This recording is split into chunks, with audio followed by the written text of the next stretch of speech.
नमस्कार, जय हिंद दोस्तों। कैसे हो सभी? एक बार कमेंट में बताएंगे। तो उम्मीद है कि आपने सभी ने लास्ट वीडियो देखा होगा। कैसा एक्सपीरियंस रहा उस वीडियो के साथ में आपका, वो आप हमें ज़रूर बताएंगे। और आज की क्लास में नेक्स्ट लेकर चलेंगे आपको क्वेश्चन नंबर 51 के साथ में। कल 50 तक हमने किया था, आज नेक्स्ट क्वेश्चन से स्टार्ट करने वाले हैं, क्वेश्चन नंबर 51। तो देखते हैं अगला क्वेश्चन। देखिए भाई, क्वेश्चन में कहा गया है जनवरी 2022 में कृति ने ईएमआई का भुगतान किया जो उसके मासिक वेतन का 22% था। तो देखिए, कोई लड़की है जिसकी इनकम और एक्सपेंडिचर दिया है या ईएमआई दिया है कि उसने ईएमआई में 22% दिया है। दोस्तों मान के चलिए 100 रुपये वो कमाती है तो 22 रुपये वो क्या भर देती है? ईएमआई भर देती है। ठीक है, चलिए अब अगर हम बात करें रिमेनिंग की, तो रिमेनिंग अमाउंट जो बचेगा, 100 से 22 खर्चा किया तो 78 रुपये बचेगा। अब इस 78 रुपये का क्या किया उसने? दो जगह खर्चा किया है, 7:5 के अनुपात में उसने खर्चा किया है। भाई 7:5 में खर्चा किया है। और किस पे खर्चा किया है? किराने का सामान और कपड़ों के ऊपर। तो किराने का सामान और कपड़ों के ऊपर 7:5 में खर्चा हुआ। तो एक बात बताइए भाई, एक बात बताइए बच्चों, कि अगर 7:5 के अनुपात में 78 रुपए को वो खर्च कर रही है, इसका मतलब 78 रुपए 12 यूनिट के बराबर है। तो आप यहां से 7 यूनिट निकाल सकते हो। कितना आ जाएगा भाई? ये काटोगे 12 छिक्के 72, बचेगा कितना? 6। तो 12 पंजे 60 गुणा 7, भाई कितना हो जाएगा? 7 छिक्के 42 और 42 और 3 45, 45.5 हो जाएगा दोस्तों। मतलब उसने किराने पर खर्च किया 45.5। ठीक है, तो अब उसने कपड़ों पर कितना खर्च किया होगा? भाई 78 से 45.5 घटाओगे तो 45 और ये हो गया तुम्हारा 33, तो 32.5। 32.5 रुपए उसने किस पे खर्च किया होगा? कपड़ों के ऊपर खर्च किया होगा। अब उसने कहा है कि यदि उसने कपड़ों की खरीदारी पर 18,200 खर्च किया, मतलब कपड़ों की खरीदारी कितनी थी? 32.5, लेकिन उसने किया कितना एक्चुअल में? 18,200। तो 32.5 की वैल्यू है। ठीक है भाई, पूछा क्या है? उसने कहा फरवरी 2022 में उसके वेतन में 16% की वृद्धि हुई है। मतलब जनवरी का वेतन कितना था? 100। तो पहले जनवरी का वेतन निकाल दे भाई। लो भैया निकाल दिया। चाहे इसको पॉइंट हटाओ, 0 लगाओ।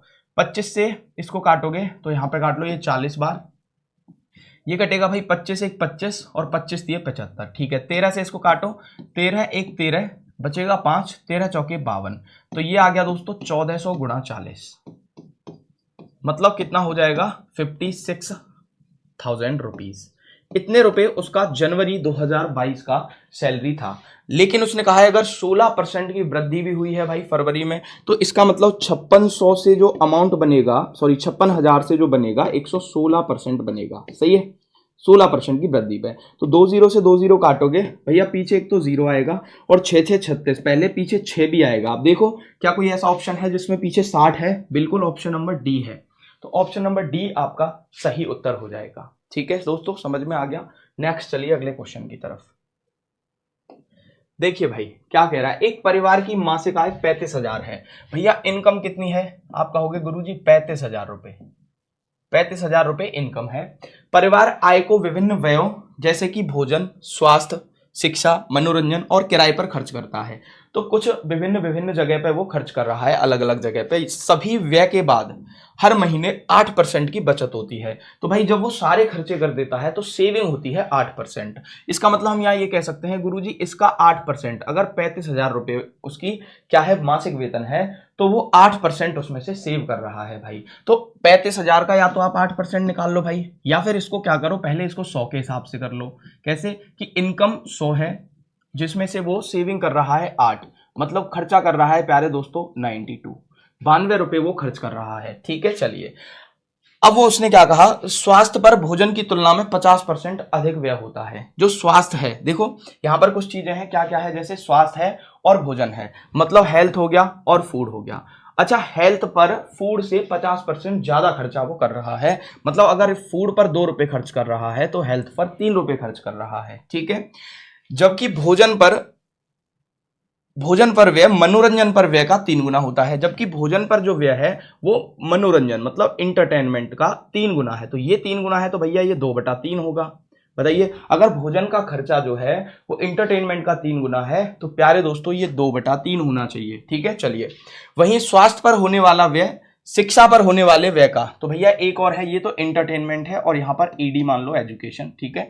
हेल्थ पर और एजुकेशन पर उसने दिया है कि स्वास्थ्य पर होने वाला व्यय शिक्षा पर होने वाले व्यय का आधा है। मतलब शिक्षा पर जितना व्यय हुआ है हेल्थ का उससे आधा है, मतलब ये 6 होगा, तभी तो इसका ये आधा बनेगा दोस्तों, ठीक है। चलिए आगे क्या कहा है, किराए पर व्यय भोजन स्वास्थ्य और शिक्षा पर संयुक्त व्यय का 1/3 है। मतलब जो किराए पर खर्चा हुआ है वो भोजन स्वास्थ्य और शिक्षा, तो देखो भोजन पर कितना है 2, स्वास्थ्य पर कितना है 3 और शिक्षा पर कितना है 6, तो 6 3 9 और 2 11, भैया टोटल इन तीनों पर मिलाकर 11 रुपए वो खर्च कर रहा है। और उसने कहा है कि जो किराए पर खर्च है वो इसका 1/3 है। इसका क्या है, किराए पर मतलब रेंट पर, रेंट का जो खर्चा है इसका 1/3 है, मतलब 11 का 1/3 है, तो 11/3 है दोस्तों, ठीक है। समझ में आ गया होगा। अब उसने क्या कहा है, तो बताइए शिक्षा पर कितना खर्च किया जा रहा है, ठीक है। पहले एक बात बताओ, यहाँ फ्रैक्शन में 3 है, सब में 3 का गुणा कर लो, तो 9:6:2 कितना हो जाएगा भाई, 6×18:11। तो ये सब जो है भैया, ये सब जो है टोटल किस में से खर्च किया उसने, 92 में से। भाई 92% ही तो वो खर्च कर रहा था, तो 92 में से इतना इतना उसने खर्च कर दिया है। अब देखिए, तो यहां से अगर देखें हम, तो ये उसका खर्चा है, तो इसको देखिए 9 और 6 15, 15 और 2 17, 17 और 1 18, 18 और 10 28, और 28 के बाद यहां पर 18 जोड़ोगे तो 36 46 हो गया भाई, ये 46 है, लेकिन एक्चुअल में हमारा जो पहला रेशियो था दोस्तों वो 92 था, ये 46 है, तो हम इसमें 2 का गुणा और कर दें दोस्तों, 2 का गुणा और कर देंगे तो ये पूरा का पूरा 92 बन जाएगा, तो 18:12:4:36 और रेशियो कितना हो गया भैया, ये 22, ठीक है भाई। अब ये टोटल 92 बन गया, ठीक है भैया। अब उसने कहा है कि मासिक आय तो उसकी 35,000 थी ना, इसका मतलब 100 की वैल्यू कितनी है, 35,000 है, 100 की वैल्यू कितनी है 35,000, तो भैया एक यूनिट की वैल्यू आप सभी बता सकते हो कितना होगा, आप कहोगे गुरुजी 350 हो जाएगा। उसने क्या पूछा है, उसने पूछा है भैया शिक्षा पर कितना खर्च किया, तो एजुकेशन पर कितना खर्च किया उसने 36 यूनिट, तो 36 का इसमें गुणा कर दोगे भाई, तो 0, ये कितना हो जाएगा, 36 का गुणा कर लो भाई इसमें, एक मिनट देखिए, अरे भाई ये देखो भाई, 0 6 पंजे 30 और 6 18 और 3 21, ठीक है भैया।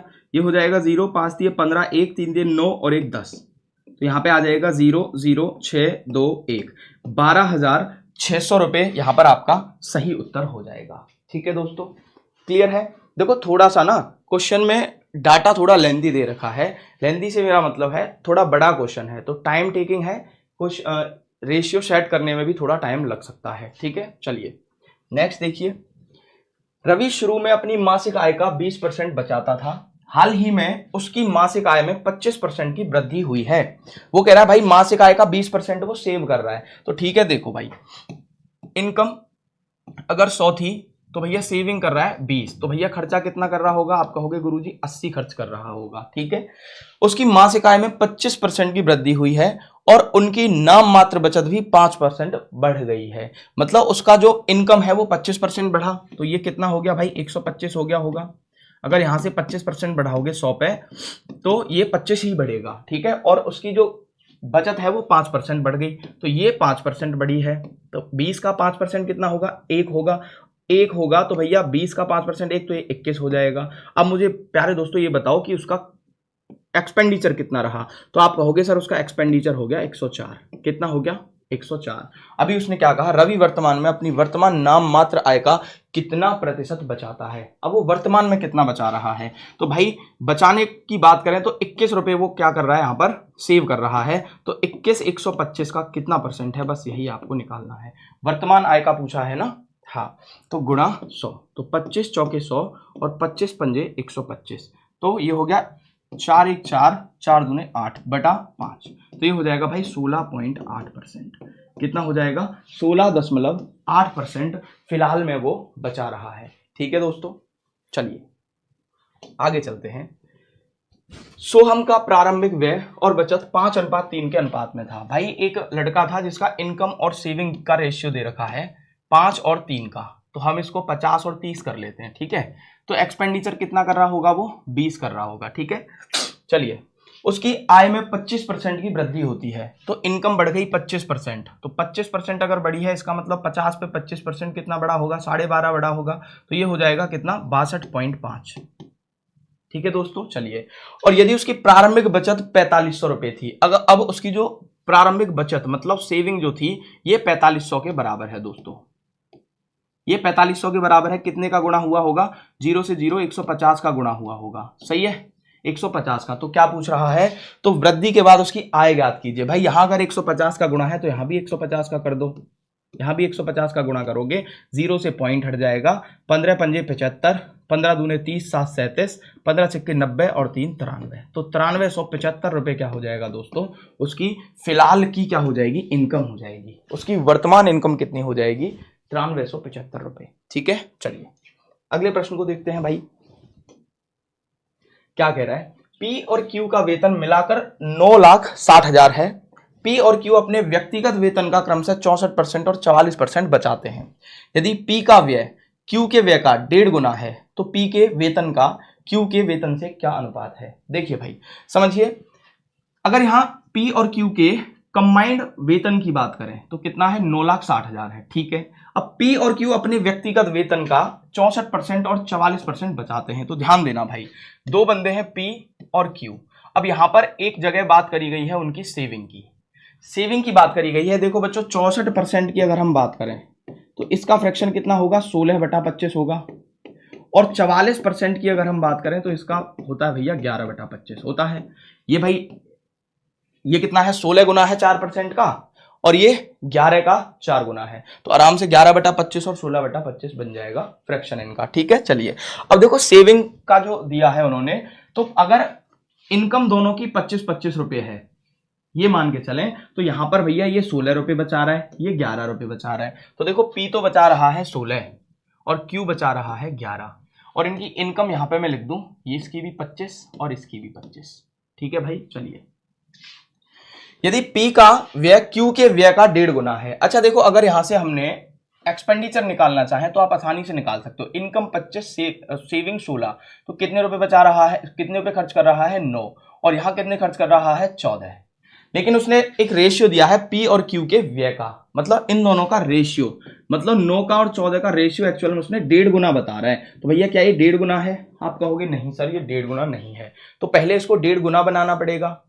इसमें तो आप सहमत हो भाई, पहले इसको क्या करना पड़ेगा, हमें 1.5 गुना बनाना पड़ेगा। तो 1.5 गुना करने के लिए 1.5 गुने का मतलब हो गया दोस्तों 3 और 2 का अनुपात, यही तो कह रहा है, 3 और 2 का रेशियो बनाना है पी और क्यू के एक्सपेंडिचर को। तो अगर यहां पर मुझे 3:2 में इसको लाना है तो पहले तो इसको बराबर बनाना पड़ेगा।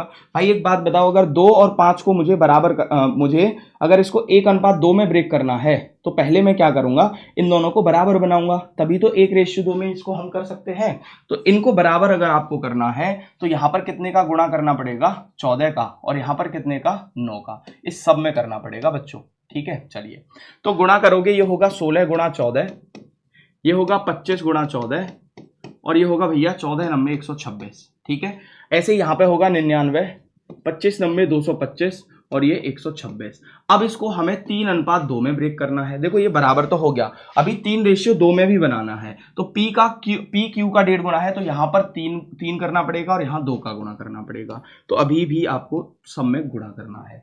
ठीक है, क्लियर है, पहले बराबर बनाओगे, उसके बाद फिर उसको 3:2 में लेके आओगे। ठीक है, चलो यहां हो जाएगा 3 गुणा 16 गुणा 14, ये हो जाएगा 75 गुणा 14, और ये हो जाएगा भाई 300 और 26 तिये कितने होते हैं, 6 तिये 18, 78 होते हैं, 378 हो जाएगा ये। चलिए 2 का गुणा करोगे 198 होगा, ये 450 होगा, और यहां पर कितना होगा 126, तो ये होगा 252। ठीक है, अब देखिए क्या कह रहा है, पी के वेतन का क्यू के वेतन से क्या अनुपात है। अब मुझे बताओ पी के वेतन का, तो वेतन कहां है भैया, इसका वेतन ये रहा, इसका वेतन ये रहा, दोनों का रेशियो पूछा है, मतलब 75 गुणा 14 का रेशियो निकालना है 450 से। ठीक है दोस्तों, चलिए करते हैं। तो क्या ये कट रहा है, 25 से 3 बार, 25 से कटेगा 25 1 25, और 25 8 200, 18 बार, 3 से ये कटेगा 6 बार भाई। ठीक है, 2 से कटेगा ये 7 बार, 2 से कटेगा ये 3 बार, तो दोनों का रेशियो आ गया 7:3। मतलब P का वेतन Q के वेतन का 7:3 का अनुपात है। ठीक है दोस्तों, क्लियर हो गया होगा। देखो अच्छा क्वेश्चन था, हमें रेशियो को रिलेट करके चलना था, बस सिंपल। ठीक है, अच्छा देखो यहाँ पर 9,60,000 भी दिया गया है, लेकिन इसका ना कोई मतलब नहीं है। क्यों नहीं है? क्योंकि आंसर भी हमसे उसने रेशियो में लिया है। तो अगर रेशियो में लिया है तो हम पूरा का पूरा खेल रेशियो में कर सकते हैं। ठीक है, चलिए नेक्स्ट क्वेश्चन। चलिए दोस्तों अगले क्वेश्चन को देखते हैं। क्या कह रहा है, एक व्यक्ति की आय 16,500 है और उसका व्यय 12,000 है। अगले वर्ष उसकी आय 24% बढ़ जाती है, लेकिन उसका व्यय 10% कम हो जाता है। उसकी बचत में वृद्धि बताइए। देखिए बचत में प्रतिशत वृद्धि पूछी है, तो देखो ये एग्जैक्ट वैल्यू को लेने की कोई आवश्यकता नहीं है, आप सिर्फ रेशियो से खेल सकते हो। यहाँ पे भाई कितना है, ये 12,000। दोनों के रेशियो की बात करें तो 2 0 से 2 0 कटेगा, ये 15 8 120 और 15 से 11 बार। तो इनकम और एक्सपेंडिचर का रेशियो आ गया भाई। इनकम और एक्सपेंडिचर का जो रेशियो है वो है 11 और 8 का। तो भैया ये कितना होगा, 3। तो चलो इसको 1100 मान लो, इसको 800 मान लो, इसको 300 मान लेते हैं कैलकुलेशन आसान बनाने के लिए दोस्तों। ठीक है, चलिए अभी कह रहा है कि 24% उसकी इनकम बढ़ी। अगर यहाँ इनकम 24% बढ़ी है तो भैया 1100 पे 24%, 11 गुणा 24 बढ़ेगा, मतलब ये हो गया 11 चौके 44 और 11 दूनी 22 26, 264 रुपये बढ़ा भाई। कितना बढ़ा, ये 264 बढ़ गया। ठीक है, चलिए अच्छा यहाँ पर 800 पे 10% कम हुआ है, तो 800 का 10% कितना होगा, 80 होगा भाई। 800 का 10% कितना होगा, 80 होगा। तो 80 यहाँ कम हुआ है, तो मुझे बताओ इसकी सेविंग कितनी हुई। भाई देखो एक तो उसका इनकम बढ़ गया 264 और खर्च भी उसने 80 रुपये कम कर दिया, इसका मतलब सेविंग और ज़्यादा बढ़ेगी। कितनी बढ़ जाएगी, 264 प्लस 80, ये भी तो बढ़ेगा। तो कितना हो जाएगा, देखो 4 8 6 14 का 4 हासिल 1 और ये 3, 344 रुपये वहाँ पर सेविंग बढ़ी होगी। तो अगर 344 रुपये सेविंग बढ़ी है, कितने पे, 300 पे, तो भैया 100 पे कितनी बढ़ेगी, तो 2 0 से 2 0, ये हो गया 100 और ये हो गया 14 3 42, 114 से ऊपर आएगा, मतलब 115%। ठीक है बच्चों, चलें अगले क्वेश्चन पे। देखिए 2021 में रमेश की मासिक आय 18,600 थी और उनका मासिक खर्च 12,400 था। वर्ष 2022 में 15% और 8% उसका बढ़ गया इनकम और 8% बढ़ गया उसका खर्च, तो उसकी बचत में प्रतिशत वृद्धि। सेम क्वेश्चन है, देखो यहाँ पर 12,400 है और ये 18,600 है, तो 18,600 और 12,400 दोनों को रेशियो निकालो भैया। इसको काटोगे आप, कितने से कट रहा है, 2 से कटेगा ये 93 टाइम्स और 2 से कटेगा ये 62। अब देखो 31 से कट रहा है 3 बार, ये कट रहा है 2 बार।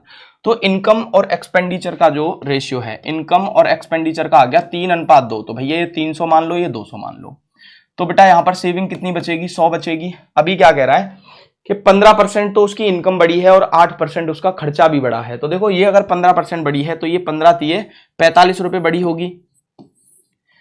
ठीक है, ये 45 रुपये बढ़ी है और यहाँ पर भी खर्चा उसका बढ़ा है। कितना बढ़ा है, 8%, मतलब 8 दूने 16 रुपये यहाँ पर उसका खर्चा बढ़ गया। तो दोस्तों यहाँ पर उसकी सेविंग पर क्या इफेक्ट पड़ेगा। अच्छा देखो, उसने इनकम बढ़ाई है 45 रुपये और खर्चा उसका बढ़ा है 16 रुपये, तो सेविंग क्या होगी, सेविंग क्या होगी भाई, ये खर्चा उसने एक्स्ट्रा कर दिया लेकिन 45 उसको एक्स्ट्रा मिल भी रहे हैं। इसका मतलब 45 माइनस 16 कितना बचेगा, 9 और ये 2, 29 रुपये क्या हुआ, उसने 29 रुपये क्या कर लिए, उसने सेव कर लिए एक्स्ट्रा 29 रुपये बचाए। कितने पे, 100 पे। और 100 पे अगर कोई परसेंटेज बनाते हो तो वो तो 29% ही आएगी, बताओ है कि नहीं। ठीक है भाई, चलिए अगला देखिए। विपुल अपनी मासिक आय का 30% किराए पर, शेष का 60% किराने के सामान पर और शेष का 40% अन्य पर खर्च करता है। देखो कोई लड़का है विपुल, जो क्या कर रहा है कि भाई उसकी कुछ इनकम है, तो मान के चलिए 1000 रुपये उसकी इनकम है, ये मान के चलिए आप 1000 रुपये इनकम है उसकी। अब उसने 30% तो किराए पर खर्च कर दिया उसमें से, मतलब 300 रुपये उसने खर्च कर दिए। किस पर भाई, देखो यहां पर एक काम करिए, इसको ऐसे करिए भाई, 300 रुपये यहां खर्च कर दिए उसने, बचे कितने, 700। इधर मैं बचा हुआ लिखूंगा, इधर मैं खर्च किया हुआ लिखूंगा। ठीक है, 300 खर्च किए, 700 बचाए। ठीक है, अच्छा शेष का 60%, अब ये शेष है, इसका 60% उसने खर्च किया है, मतलब 7 छिक्के 42, 420 रुपए उसने खर्च किए हैं। तो बचाए कितने होंगे भाई, 40%, मतलब 280 रुपए। कितना, 280 रुपए उसने बचाए होंगे। अच्छा यहां पर बात करें, ये किए थे 30% किराए पर था, ये बच्चों किराए पर था, मतलब रेंट पे। ठीक है, और ये था ग्रोसरीज पे या किराने पे लिख सकते हो, ग्रोसरीज पे ये खर्च किया उसने। ठीक है, चलिए 280 अभी बचे हुए हैं। यदि वह एक महीने में अच्छा 40% अभी अन्य खर्च भी कर रहा है वो, तो देखो यहां से उसने 40% और खर्च किया, तो 28 दूनी 56 दूनी 112, 112 रुपए यहां पे खर्च किया होगा उसने। तो बचाया कितना होगा भाई, ये बचाया होगा 8 और ये 2, तो 6, कितना हो गया 168 रुपए। 168 रुपए नहीं, 168 नहीं, सिर्फ 68, अरे अरे अरे, हाँ 10 से 2 गया 8 और ये बचेगा 2, तो ये बचेगा 6 और 6 तो 168 रुपए उसने बचा लिए। ठीक है बच्चों, अभी क्या कह रहा है 7056 रुपए एक्चुअल में वो बचाता है, मतलब इसकी वैल्यू तो 7056 है, इसकी वैल्यू 7056 है। ठीक है, अभी उसने पूछा क्या है, उसने पूछा है वह किराने के सामान पर कितना खर्च करता है। किराने मतलब ग्रोसरीज, कितना करता है 420। तो देखिए 7056 जो है दोस्तों, 7056 जो है वो 168 की वैल्यू है, तो आपको निकालनी है 420 की वैल्यू। ठीक है, चलिए इसको काटते हैं, देखो कितने से कट रहा है, 8 से 14 और 1 15, 3 से काट लो भाई 140 बार, और 3 से काटोगे 3 पंजे 15, 3 छक्के 18, ये 140 है तो 28 से कट जाएगा, 28 पंजे 140 होता है, 28 दूने 56 होता है। 2 से इसको काटोगे 3 5 2 8, 3528, गुणा 5 कर दो भाई, गुणा 5 करोगे 3528 में, तो 8 पंजे 40, 5 दूने 10 और 4 14, पीछे 40 आ रहा है, तो 17,640 रुपए। क्लियर है, चलिए अगले को देखते हैं। अजय अपनी आय का 66.2/3% घरेलू वस्तुओं पर खर्च करता है। देखो भाई 66.2/3% का फ्रैक्शन हो गया 2/3। ठीक है, ये 2/3 है।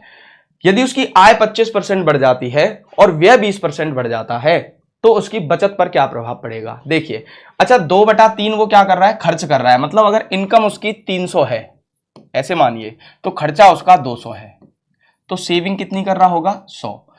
अभी उसने कहा कि उसकी इनकम 25% बढ़ जाती है और व्यय 20% बढ़ जाता है। अगर इसको 25% बढ़ाएं, इसको 25% बढ़ाएं तो मेरे भाई 25 दिए 75 रुपए ये बढ़ेगा, बढ़ेगा। और अगर खर्च को हम कितना बढ़ा दें 20%, तो भैया 20 दूने 40 रुपए ये बढ़ जाएगा। इसका मतलब सेविंग एक्चुअल में उसकी कितनी बढ़ी, 40 और 30 70 35 रुपए, कितनी बढ़ी 35 रुपए, किस पे बढ़ी 100 पे, मतलब 35%। क्वेश्चन खत्म, सिंपल। आपको यहां एग्जैक्ट डाटा नहीं निकालना है कि आप 300 को 75 में ऐड कर रहे हो, नहीं करना है, क्योंकि वो तो फिर से बाद में जब आप डिफरेंस निकालोगे तो इन दोनों का तो डिफरेंस ऑलरेडी निकाला हुआ है। आप सिर्फ ये देखिए कितना बड़ा, इनकम 75 रुपए, एक्सपेंडिचर कितना बड़ा 40 रुपए, इसका मतलब सेविंग पे क्या इफेक्ट पड़ा 35 रुपए सेविंग और बढ़ गई उसकी, कितने पे 100 पे, तो परसेंटेज में भी कितना आ जाएगा 35%। ठीक है, चलिए अगला देखिए भाई। यदि किसी कर्मचारी की आय 72,000 है तो वह जो राशि खर्च करता है वह उसकी बचत से 40% अधिक है। देखो भाई, इसका मतलब उसने बचत और एक्सपेंडिचर को रिलेट कर दिया, 40% अधिक है, मतलब 40% का मतलब हो गया 2/5, कितना 2/5। इसका मतलब बचत से 40% ज्यादा है खर्चा, तो बचत अगर 5 है तो 7 रुपए वो खर्च कर रहा है, तो दोस्तों इनकम कितनी हो गई 12 रुपए, 12 रुपए हो गई। और जबकि उसने दी है 72,000, कितनी दी है 72,000 रुपए वो कमा रहा है, इसका मतलब गुणा 6,000 कर रहा है, सही है, गुणा 6,000, सही बात है। यूनिट में और एग्जैक्ट में रिलेशन हो गया 6,000 से, इसलिए उसकी बचत है, तो उसकी बचत पूछी है मतलब सेविंग पूछी है। 6 गुणा 5 कितना होगा 30,000 रुपए, कितना आ जाएगा भाई, ये 30,000 रुपए हो जाएगी उसकी सेविंग। ठीक है, चलें अगले प्रश्न पे। देखिए भाई, सुरेश का व्यय और बचत 3:1 के अनुपात में है, उसकी आय 25% बढ़ जाती है, यदि उसकी बचत 20% बढ़ जाती है तो उसका व्यय कितने प्रतिशत बढ़ता है। तो डिक्टो सेम क्वेश्चन है, अभी करते आए हैं। देखो ये 300 है, किसका है, व्यय और बचत है भाई, ये व्यय और बचत, तो यहां मैं इनकम लिख दूं, यहां एक्सपेंडिचर लिख दूं, यहां सेविंग लिख दूं। तो व्यय है 300 और बचत है 100, तो इनकम कितनी होगी, आप कहोगे गुरुजी 400 हो जाएगी। बहुत बढ़िया, इनकम 25% बढ़ी है, तो 25% बढ़ी है तो 100 रुपए बढ़ा होगा, यहां पे देखो बढ़ा होगा कि नहीं, 100 रुपए बढ़ा होगा। और बचत 20% बढ़ी है, मतलब सेविंग कितनी बढ़ी है उसकी, ये सेविंग 20% बढ़ी है भाई, तो ये 20 ही बढ़ी होगी। ठीक है, तो उसका व्यय कितने परसेंट बढ़ा। अब सीधी सी बात है, अगर नेट इफेक्ट 20 का आ रहा है, इसका मतलब यहां पे कितना कितना हुआ होगा भाई, +80 हुआ होगा यहां पे, देखो तभी तो 100 इनकम बढ़ी और 80 खर्चा बढ़ा, तभी तो 20 का नेट सेविंग बढ़ा होगा उसका, तो ये कितना हो जाएगा 80। तो देखना 80 बढ़ा है कितने पे 300 पे, तो 100 पे कितना बढ़ा होगा, 100 पे कितना बड़ा होगा, 2 जीरो से 2 जीरो कट गया तो ये बचा भाई कितना 25%।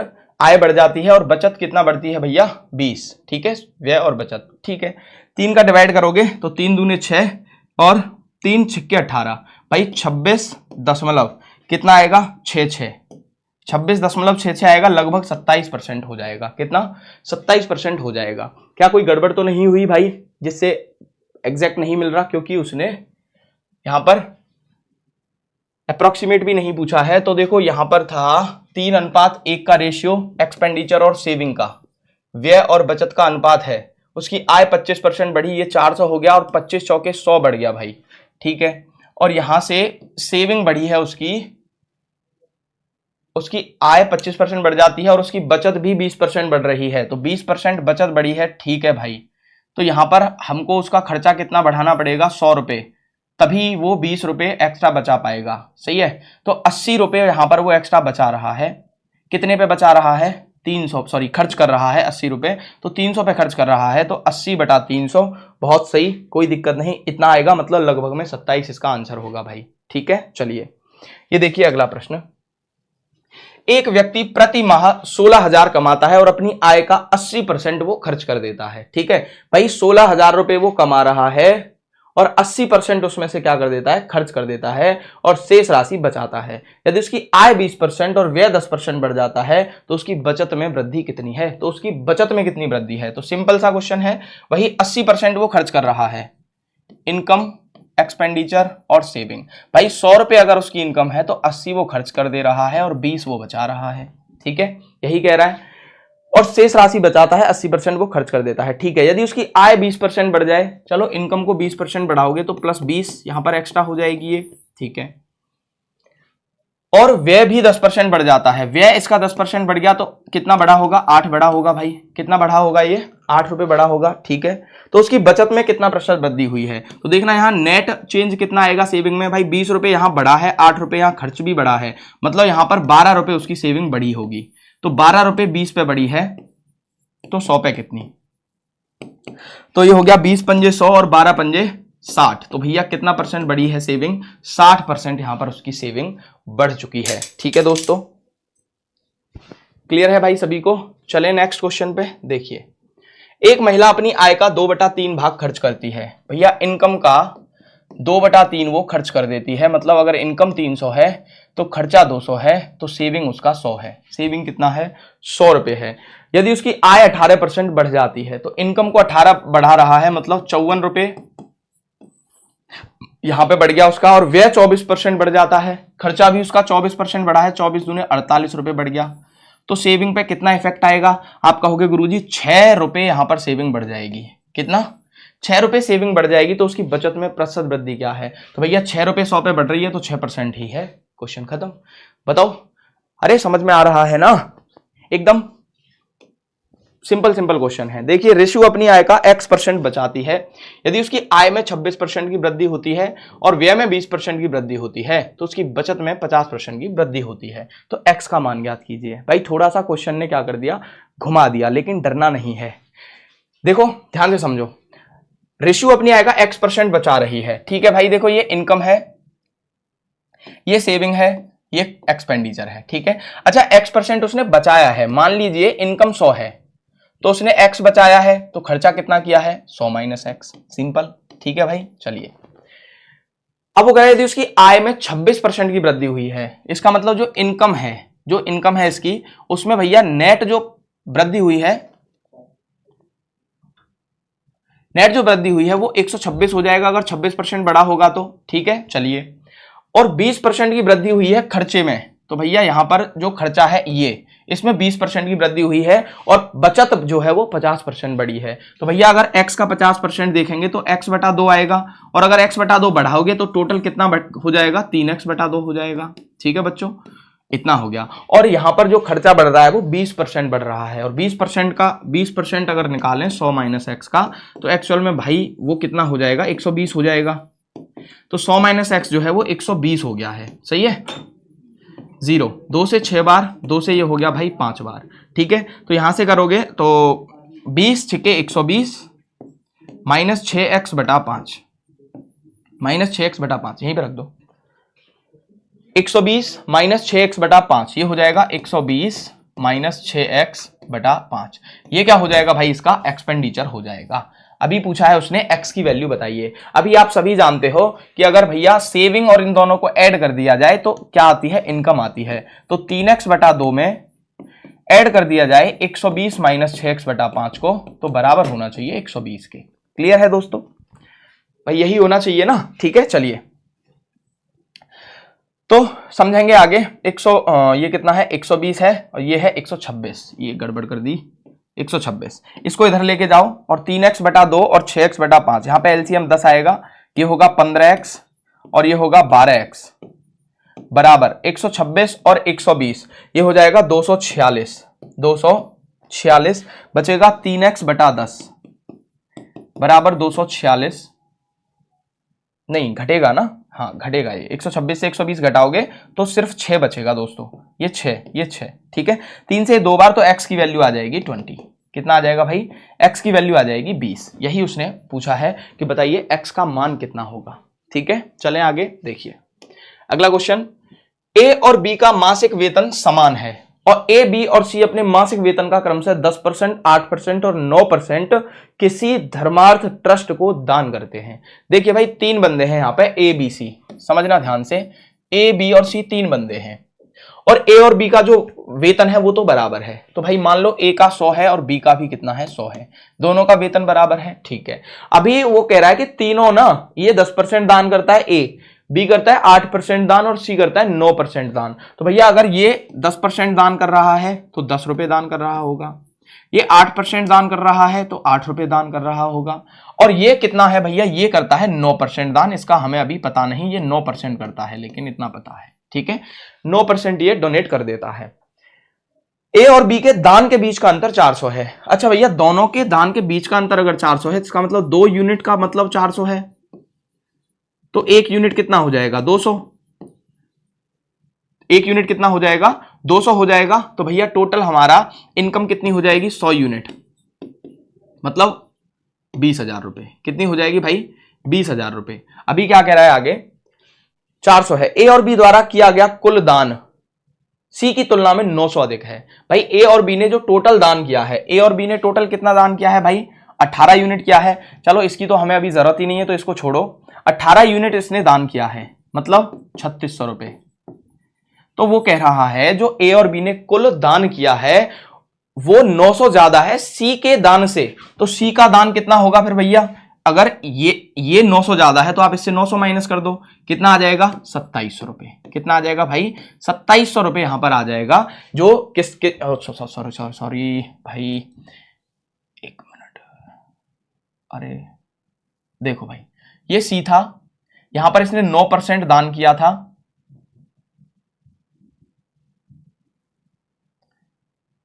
9%। ठीक है, अब वो कह रहा है कि ये जो 9% है ना, वो इससे 900 कम है, मतलब ये 2700 होगा।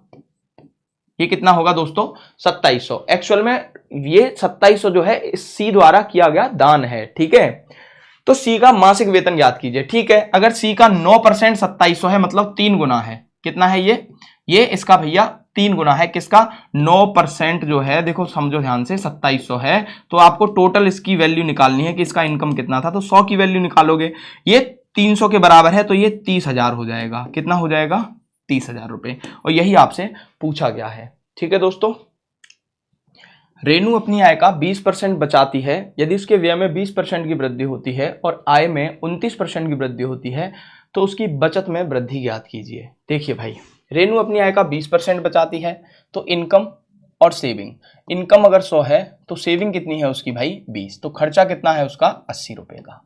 ठीक है, चलिए, उसके व्यय में 20% की वृद्धि हो रही है, तो एक्सपेंडिचर तो 20 बढ़ रहा है, इसका मतलब 16 रुपए बढ़ा, और आय में 29% की वृद्धि हुई है, मतलब इनकम उसकी 29 रुपए बढ़ी।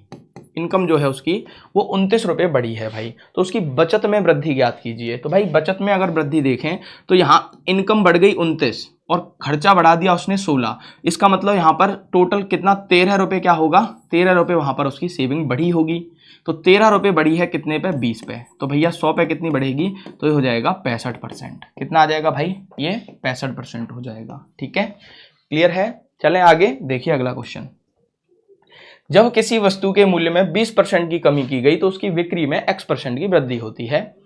यदि राजस्व प्राप्ति में 25% की वृद्धि होती है तो x का मान ज्ञात करें। देखो बहुत आसान प्रश्न है, लेकिन इसमें कुछ चीजें समझ लेते हैं भाई। जैसे देखो बच्चों, यहाँ मूल्य मतलब प्राइस यूज हुआ, एक यहाँ पर सेल मतलब बिक्री, और एक हुआ यहाँ पर रेवेन्यू मतलब हो गया टोटल उसका कितना खर्चा हुआ, या फिर राजस्व जिसको बोलते हैं। अब एक बात बताओ, तो प्राइस गुणा सेल ही तो रेवेन्यू होता है। कैसे, समझो एग्जांपल से। मैंने कहा भाई एक पेन है 5 रुपए का है, वो उसका प्राइस हो गया। अब हमने उस तरीके के 15 पेन बेच दिए, मतलब वो उसकी सेल हो गई 15, तो कितना रेवेन्यू जनरेट होगा, कितना हमारे पास धन आ जाएगा। तो आप कहोगे 5 गुणा 15 बराबर धन हो जाएगा कितना, 75 रुपए। ठीक है, तो सिंपल सी बात है, प्राइस इंटू सेल बराबर रेवेन्यू होता है, ये आपको पता है। तो देखो ध्यान से, तो प्राइस इंटू सेल बराबर रेवेन्यू, ये याद रखो भाई। अब क्या कह रहा है, मूल्य में 20% की कमी हुई है। ध्यान देना, जो प्राइस है वो 20% कम हुआ है, और 20% का मतलब होता है 1/5। कितना, 1/5। तो पहले मूल्य अगर 5 था तो बाद में भाई 4 हो गया, बाद में कितना हो गया, 4 हो गया। और जो बिक्री है उसमें x% की वृद्धि हुई है, मतलब सेल को अभी नहीं छेड़ते हैं। राजस्व प्राप्ति में 25% की वृद्धि हुई भाई। तो राजस्व प्राप्ति मतलब कुल धन जो हुआ उसमें 25% की वृद्धि हुई है, मतलब प्लस 1/4 हुआ है। सही है, इसका मतलब पहले अगर धन 4 आ रहा था तो अब वो 5 आ रहा है। अच्छा भैया, जो हमारा रेवेन्यू है वो थोड़ा हम प्राइस और इससे ज्यादा रख लेते हैं, क्योंकि कलेक्शन ज्यादा होता है ना, तो हमने इसको ज्यादा रख दिया। तो 40 और 50 भी लिख सकते हैं, रेशियो ही तो है। अब मुझे एक बात बताओ, यहां पे सेल कितने की हुई, आप कहोगे गुरुजी 8 की। क्यों, क्योंकि दोनों का गुणा करने पे 40 आना चाहिए, तो यहां 8 लिखना पड़ेगा। और यहां पे कितना लिखना पड़ेगा भाई, आप कहोगे सर यहां पे 12.5 लिखना पड़ेगा। तो देखना कितना बढ़ा, आप कहोगे सर 4.5 बढ़ा। कितने पे बढ़ा, 8 पे बढ़ा। तो 100 पे कितना बढ़ेगा, आप निकालोगे इसको, तो देखो यहाँ पे भाई 4 से काटोगे इसको 2 बार, या फिर 450 हो गया ये, है ना, 450/8। तो ये हो जाएगा 8 पंजे 40 और 8 छिक्के 48, बचा 2 तो 0.25, 56.25% ये हो जाएगा। ठीक है, चलिए नेक्स्ट देखिए अगला क्वेश्चन क्या कह रहा है। ए की आय बी की आय की 80% है और ए का व्यय बी के व्यय का 60% है। तो देखो यहां पर ए और बी में खेल किया है उसने। कैसे कि भाई ए और बी दो बंदे हैं, इनका उसने इनकम ले लिया है और यहां पर उसने उनका एक्सपेंडिचर ले लिया है। क्या कह रहा है, ए की आय बी की आय का 80% है। 80% का मतलब हो गया 4/5। 80% का मतलब हो गया 4/5। मतलब इनकी जो इनकम है, ए की इनकम 4 है तो बी की इनकम जो होगी वो कितनी होगी, 5 होगी। बी की इनकम हो जाएगी 5। ठीक है, चलिए ए का व्यय बी के व्यय का 60% है, तो 60% का मतलब होता है 3/5। तो ए के व्यय की बात करें और बी के व्यय की बात करें तो वो 3 और 5 के अनुपात में है। तो अगर बी 5 रुपए खर्च करता है तो ए सिर्फ 3 ही रुपए खर्च करता है। ठीक है भाई, अब उसने कहा है कि ए की आय बी के व्यय के 90% के बराबर है। इसका मतलब क्या है कि ए की तो उसने इनकम ली और बी का एक्सपेंडिचर लिया, दोनों में रिलेशन बना दिया 90%। 90% मतलब भैया 9:10। कितना, 9:10। तो अगर किसी वैल्यू को एक रेशियो में लेके आना है तो पहले उनकी क्वांटिटी इक्वल करनी पड़ेगी, तभी तो आप किसी एक फिक्स रेशियो में मिला सकते हो। तो देखिए पहले आपको 4 और 5 को दोस्तों बराबर करना पड़ेगा। तो कैसे बराबर होंगे, आप कहोगे सर यहां पर गुणा कर दीजिए 5 का और यहां पर गुणा कर दीजिए 4 का, तो ये लो बराबर हो गए। अच्छा, अब इनको 9 और 10 के रेशियो में भी लेके आना है। मतलब यहां पे आप कर दो 9 का गुणा और यहां आप कर दो 10 का गुणा। तो देखना जरा कितना कितना बनेगा भाई, यहां पे लिख देते हैं। ठीक है, दोबारा से यहां लिख देंगे। तो 9 पंजे 45, 45 का गुणा 4 में होगा 180 आएगा। 45 गुणा 5 225 होगा दोस्तों। अच्छा, 40 का गुणा 3 में होगा 120 आएगा और 40 का गुणा 5 में होगा 200 आएगा। तो देखना जरा भाई, ये है इनकम, ये है एक्सपेंडिचर। तो यहां से आप सेविंग निकाल सकते हो। तो सेविंग कितनी हुई, यहां पे भैया 60 हुई और यहां पे कितनी हुई, 25 की सेविंग हुई। ठीक है, अब देखिए वो क्या कह रहा है। तो बताइए ए की बचत बी की बचत से कितना प्रतिशत अधिक है। तो बी की बचत से मतलब 25 से, 25 पे हमें परसेंटेज बनाना है। तो 25 से कितना ज्यादा है, ये कितना ज्यादा है भाई, 25 और 35 60 होते हैं, गुणा 100। तो 25 चौके 100 और 35 चौका 140। 140% ये क्या है भैया, ज्यादा है। 140% क्या है, ये अधिक है। ठीक है, चलिए नेक्स्ट क्वेश्चन देखते हैं। Question number 69। एक व्यक्ति का मासिक व्यय उसकी मासिक बचत से 66 सहित 2/3% अधिक है। देखो इसकी फ्रैक्शन सभी को पता है 2/3 होती है भाई। कितनी होती है, 2/3। मतलब एक व्यक्ति है जिसकी मासिक व्यय उसकी बचत से कितना ज्यादा है, 2/3 ज्यादा है। तो बचत से ज्यादा है तो बचत अगर 3 है तो एक्सपेंडिचर 5 है, मतलब इनकम 8 है।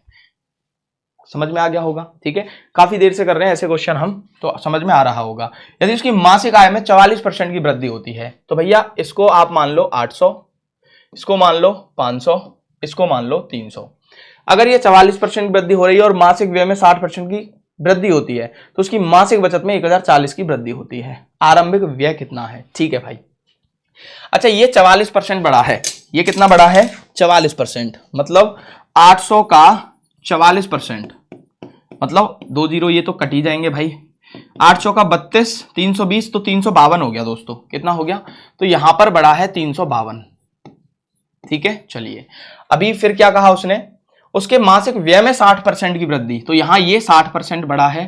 तो 60% बढ़ाओगे 6 पंजे 30, 300 बढ़ेगा। कितना बढ़ेगा ये, 300। तो मुझे बताओ प्यारे दोस्तों कि यहां पर सेविंग कितनी बड़ी होगी। तो 352 अगर हमने इनकम बढ़ा दी और खर्चा भी 300 बढ़ा दिया तो सेविंग का नेट इफेक्ट तो 52 यूनिट आया। कितना आया, 52। तो यहां पर ये सिर्फ 52 यूनिट बढ़ा, लेकिन कायदे से वो कितना बढ़ रहा है भैया, 1040 बढ़ रहा है। कायदे से 1040 बढ़ रहा है तो 52 यूनिट कितना हो जाएगा दोस्तों, 1040। तो पूछा क्या है, आरंभिक व्यय कितना था, एक्सपेंडिचर पूछा था प्रारंभ में, कितना था भैया 500। तो 1040 52 की वैल्यू है तो आपसे 500 की वैल्यू पूछी गई है। ठीक है, चलिए देखिए 52 दूने 104 होते हैं, ये 20 हो गया, तो 5 दूने 10, तो 10,000 रुपए आपका उत्तर हो जाएगा। क्वेश्चन खत्म। ठीक है भाई, चले नेक्स्ट देखिए। अरे बाप रे, देखिए भाई क्या कह रहा है क्वेश्चन में, एक व्यक्ति का मासिक वेतन 1,60,000 था। वह 3 मदों व्यक्तिगत और पारिवारिक खर्च मतलब P से रिप्रेजेंट किया गया है इसको, कर मतलब टैक्स T, और शिक्षा ऋण मतलब एजुकेशन पर E पर खर्च करता है। तो देखो यहां पर उसने ना 3 जगह पे पैसा खर्च किया है, P T थोड़ा दूर कर लेते हैं, P फिर T पे फिर E पे, 3 जगह पैसा खर्च किया है उसने, और शेष धन की उसने बचत भी करी है। तो भैया सेविंग भी लिख लेते हैं यहाँ पे। ठीक है, और एक आगे लिख लेते हैं इनकम। तो देखिए ध्यान से, अगर उसकी इनकम थी, उसने P पे E पे और T पे भी खर्च किया और उसने सेविंग भी करी। ठीक है बच्चों, चलिए फिर क्या कह रहा है वो, P आय का 50% था। P जो था वो आय का कितना था, 50% था। तो भैया इनकम मान ले हम 100, अब P इसका 50% है मतलब 50। बहुत बढ़िया। ई पी का 20% था, ई जो था वो पी का 20% था मतलब 10 होगा भाई, 50 का 20% 10 होगा। ठीक है, चलिए, और टी ई का 15% था, टी जो था वो ई का 15%, 10 का 15% 1.5 होगा। बहुत बढ़िया। जब उसके वेतन में 30% की वृद्धि हुई, अच्छा देखो अब उसके वेतन को उसने बढ़ा दिया 30% से, मतलब ये 130 कर दिया दोस्तों। ये कितना कर दिया भाई, 130 कर दिया उसकी इनकम। फिर कह रहा है तो उसने पी का प्रतिशत स्तर पहले जितना ही रखा, मतलब पी तो उतना ही क्या रहा, उतना ही रहा। मतलब पहले 50% था आई का, तो अब भी 50% रहेगा, मतलब 65 रहेगा। बहुत बढ़िया। लेकिन ई पी का 30% हो गया, लेकिन ई जो था वो पी का 30% हो गया, मतलब 65 का ये कितना हो गया, 30%। 65 का ये 30% हो गया, मतलब 6 18 195, तो 19.5 भाई कितना रह गया ये इसका, 19.5 रह गया, 19.5। ठीक है, चलिए, लेकिन ई पी का 30% हो गया और टी ई का 20% हो गया। टी जो है वो ई का 20% हो गया, 19.5 का 20% मतलब 1/5 कितना होगा, 5 तिये 15 और 5 तिये 15। सही है भाई, सही है ना, 33, 5 तिये 15 बचेगा, ओहो गलत हो गया, 5 से काटोगे 5 तिये 15 बचेगा 4, 5 9 45, 3.9 आएगा दोस्तों, 3.9। टी ई का 20% हो गया। दोनों बचतों का योग कितना है, सेविंग का जोड़ पूछा है। ठीक है भाई, पहले सेविंग निकाल तो लो। देखो इतना इतना तो उसने खर्च कर दिया भाई, और यहां पर इतना इतना खर्च कर दिया उसने। ठीक है, 50 और 10 60 और एक 61.5, 100 में से 61.5 खर्च कर दिया तो दोस्तों 61 करेगा 39, तो 38.5 यहां पे उसने बचा लिया, 38.5 यहां पे बचा लिया।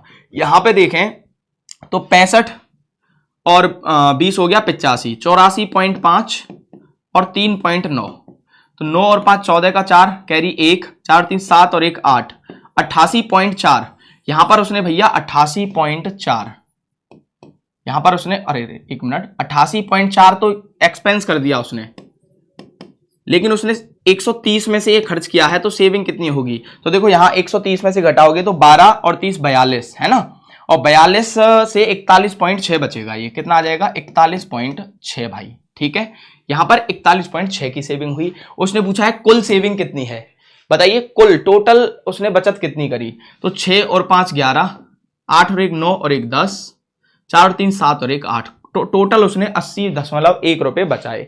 तो दोनों बचतों का योग पूछा था, 80.1 होगा, लेकिन उसने स्टार्टिंग में कहा था एक व्यक्ति का मासिक वेतन 1,60,000 है, तो भैया 100 यूनिट जो है वो 1,60,000 है,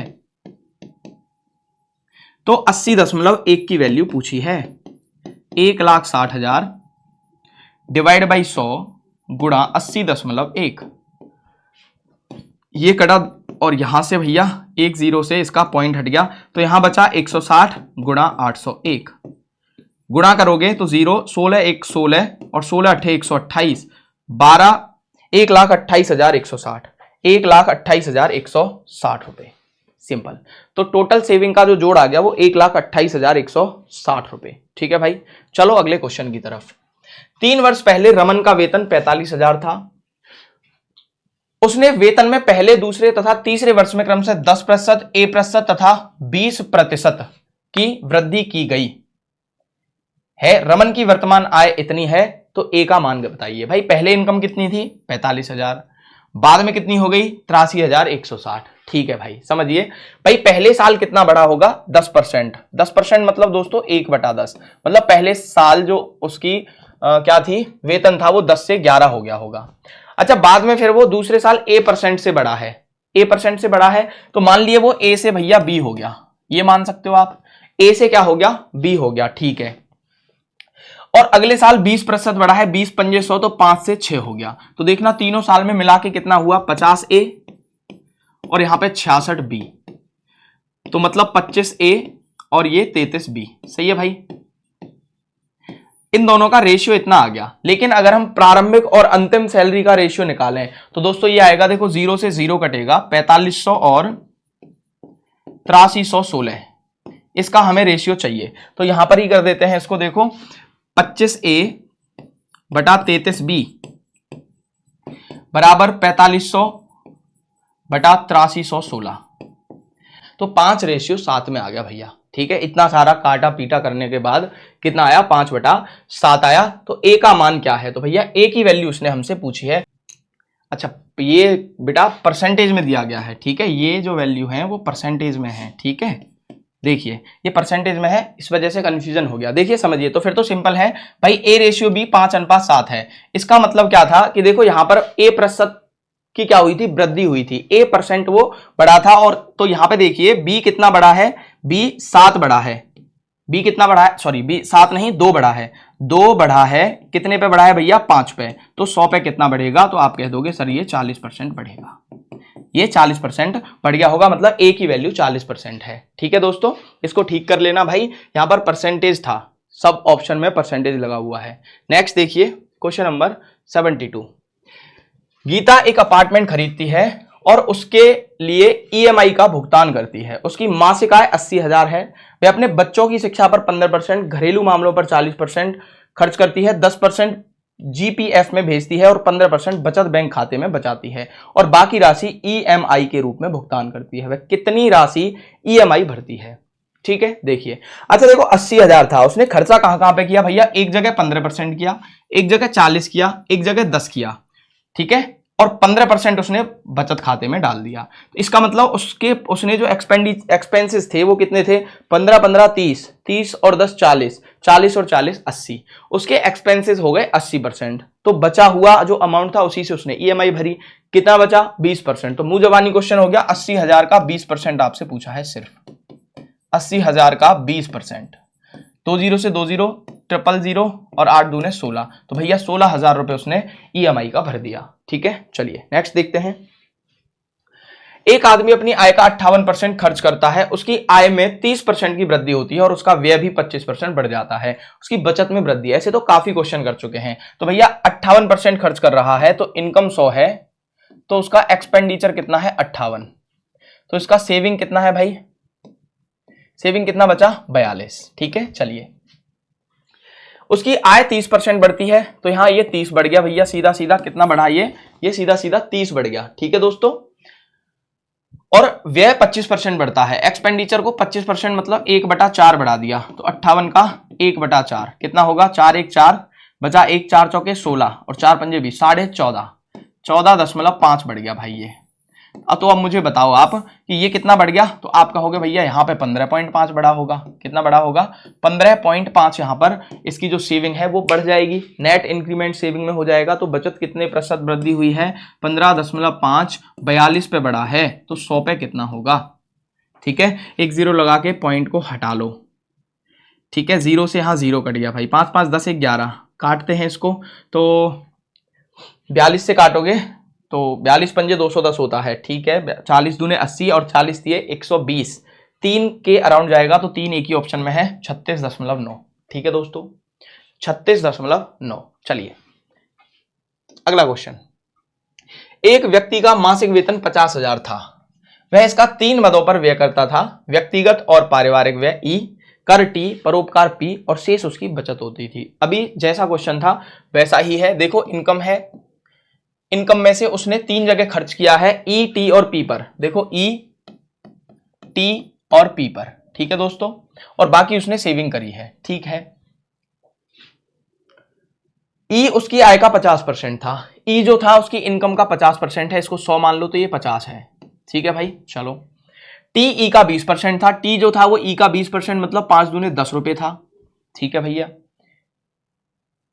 T का 20% था, P T का 15% था, P T का 15% है मतलब ये इसका 1.5 है। जब उसके वेतन में 40% की वृद्धि हुई, अब भैया इसका ये बढ़ गया 40% मतलब 140। ठीक है, तो उसने E के प्रतिशत में कोई परिवर्तन नहीं किया, मतलब ये अब भी 50% है, मतलब ये 70 है। ठीक है, कहां गया, E के प्रतिशत में कोई परिवर्तन नहीं किया गया, लेकिन T E का 30% हो गया, T जो है वो E का 30% हो गया, मतलब इसका 21 हो गया, और P T का 20% हो गया, P जो है वो T का 20% हो गया, मतलब 21 का 1/5, तो 5 चौके 20, 5 दूने 10, ये 4.2 हो गया भाई, ये हो गया 4.2। अभी क्या पूछा है, उसकी नई बचत पिछली बचत की तुलना में कितने प्रतिशत अधिक या कम है। तो सेविंग निकालनी है, तो देखो ये इनके खर्चे हैं, ये इनके खर्चे हैं, तो खर्चे जोड़ो पहले, 50 10 60 और 61.5, तो 61.5 है, तो यहां तो 38.5 बचेगी सेविंग। और यहां पे जोड़ोगे 70 20 90 91, 91 और 4 95, 95.2, तो बचेगा कितना 4.8। यहां पर सेविंग 4.8 है। ठीक है भाई, तो पूछा है उसकी नई बचत पिछली बचत की तुलना में कितने प्रतिशत अधिक या कम है, तो 38.5 पे आपको परसेंटेज बनाना है भाई। अब ये कितना ज्यादा या कम है, तो घटा के देख लो, 38.5 से 4.8 घटाओगे दोस्तों, 8 7 15, 4 1 5, 3 बचा और ये 3, 33.7। कितना ज्यादा है ये 33.7 ज्यादा है, गुणा 100, पॉइंट से पॉइंट हटाओ, 385 और 337। भाई कितना ज्यादा है ये, इसका अगर डिवाइड करते हैं, कैलकुलेटर से कर लेते हैं, जल्दी से हो जाएगा। तो भाई ये है 337 डिवाइड बाई 385 गुणा 100, 87.53%। क्या पूछा है, पीटी का 20% है। ठीक है, अरे यार ये 100 में से घटा दिया हमने, गलत कर दिया ना, ये 100 में से नहीं घटेगा, ये 140 से घटता दोस्तों। ठीक है, तो कितना था वो, उसी में 40 और जोड़ दो भाई, 44.8 हो जाएगा दोस्तों, ये हो जाएगा 44.8। ठीक है, हाँ जी, ये 44.8 होगा। अब 38.5 पे आपको परसेंटेज बनाना है, तो कितना, अब देखो, अब यहां से निकालो भाई कितना ज्यादा है ये, तो 44.8 जो है वो 38.5 से 3, यहां पे हो गया 8 6 14, 6.3% भैया, 6.3 यहां पर कम या ज्यादा है तो गुणा 100 करोगे आप, अभी आपका आंसर आएगा भाई। तो 63 का डिवाइड करो भाई, इसमें सॉरी 63 में डिवाइड करो तो देखो ये होगा 63 डिवाइड बाई 385 गुणा 100, तो आ गया 16.36, 16.36 मतलब 16.4। अच्छा अब कम या ज्यादा है तो क्या है भाई, उनकी नई बचत पिछली बचत की तुलना में, तो भैया नई बचत तो ज्यादा है ना, तो इसका मतलब 16.4% लेस नहीं मोर है, ज्यादा है। ठीक है बच्चों, क्लियर है भाई, ये नई बचत जो है वो ज्यादा है, और कितनी ज्यादा है वो आ गया 16.4% ज्यादा है। इसको सॉल्व करोगे तो 16.4% ये आंसर आएगा। ठीक है, चलें आगे। देखिए किसी व्यक्ति का मासिक वेतन 50,000 है जिसे वह, फिर भी वही सेम क्वेश्चन देखो, ई टी और सी में खर्च कर रहा है, इनकम को ई टी सी और फिर कुछ सेविंग रही होगी। ठीक है, ई आय का 60% है, जो ई है वो इनकम का 60 है, अब की बार तो 60 है तो ये 60 हो गया। ठीक है भाई, टी ई का 20% है, टी ई का 20% है मतलब ये इसका 12 है भाई, 6 दूने 12 हो गया। ठीक है, और सी टी का 15% है, सी टी का 15% है तो 12 का 15%, ये लो भाई 12 गुणा 15 करोगे, 12 पंजे 60 और 12 एकम 12, 12 और 6 18, 180 बटा 100, 1.8 कितना हो जाएगा दोस्तों, ये हो जाएगा 1.8। ठीक है, चलो जब उसकी आय में 40% की वृद्धि हुई तो ये 140 हो गया होगा, तो उसने ई का प्रतिशत पूर्ववत रहने दिया, तो मतलब अभी भी ये कितना है, इसका 60% है, मतलब 14 छक्के 84, कितना 84 हो जाएगा। ठीक है, और टी ई का कितना है 30% है, तो 84 का 30% आप निकालोगे, कितना आएगा भाई, 4 तिये 12 और 8 तिये 24, 1 25, 25.2 कितना हो जाएगा ये 25.2। चलिए फिर कह रहा है सी टी का 20% कर दिया गया, सी को टी का 20% कर दिया, तो सी टी का 20% है तो 25.2 का 20% मतलब 5 का डिवाइड पेल दो इसमें भैया, 5 का 5। ठीक है, 5 पंजे 25 पॉइंट, यहां पे 2 लोगे 0 आएगा, 5 चौका 20, 5.04 कितना हो जाएगा ये 5.04, इतना ही रहेगा भाई। ठीक है, तो 5 चौके 20 और 5 पंजे 25, बहुत बढ़िया। अब देखो यहां से सेविंग भी आप निकाल सकते हो आसानी से, कैसे, 60 और 12 72, 72 और 1 73.8, तो 100 में से 73.8 आप माइनस करोगे भाई, तो कितना बचेगा भाई, यहां पे बचेगा 73 घटाओगे तो 27 बचता है, लेकिन 26 बचाओगे तो 26.20, ये कितना बचेगी सेविंग आएगी 26.20। ठीक है, यहां पर देखो 84 और 25, इसको ऐड करोगे 84 और 25 कितना हो गया 5 4 9, 109 भाई, 109.2, 109.2, क्या कर रहे हो भाई, ये हो गया 2 5 4 9 और 8 और 2 10, 109.2 और 5.04। ठीक है, ये होगा 4 2 4 1 1 1, 114.24, और इसको भैया 140 से आप माइनस करोगे, 140 से माइनस करोगे 114, तो बचेगा कितना 26, 26 से 25, 25 दशमलव कितना 76, ये बचेगा 25.76। ठीक है दोस्तों, चलिए अब क्या कह रहा है वो, तो दोनों बचत के बीच अंतर ज्ञात करें, दोनों के बीच में डिफरेंस कितना है, अंतर कितना है, तो देखो अंतर अगर निकालोगे तो इसमें से इसको माइनस कर दो भाई, 20 से ये 4 बचा, ये 8 हो गया, 8 4 12 हो गया, यहां पे हो गया ये 26, तो 0.44 का अंतर है।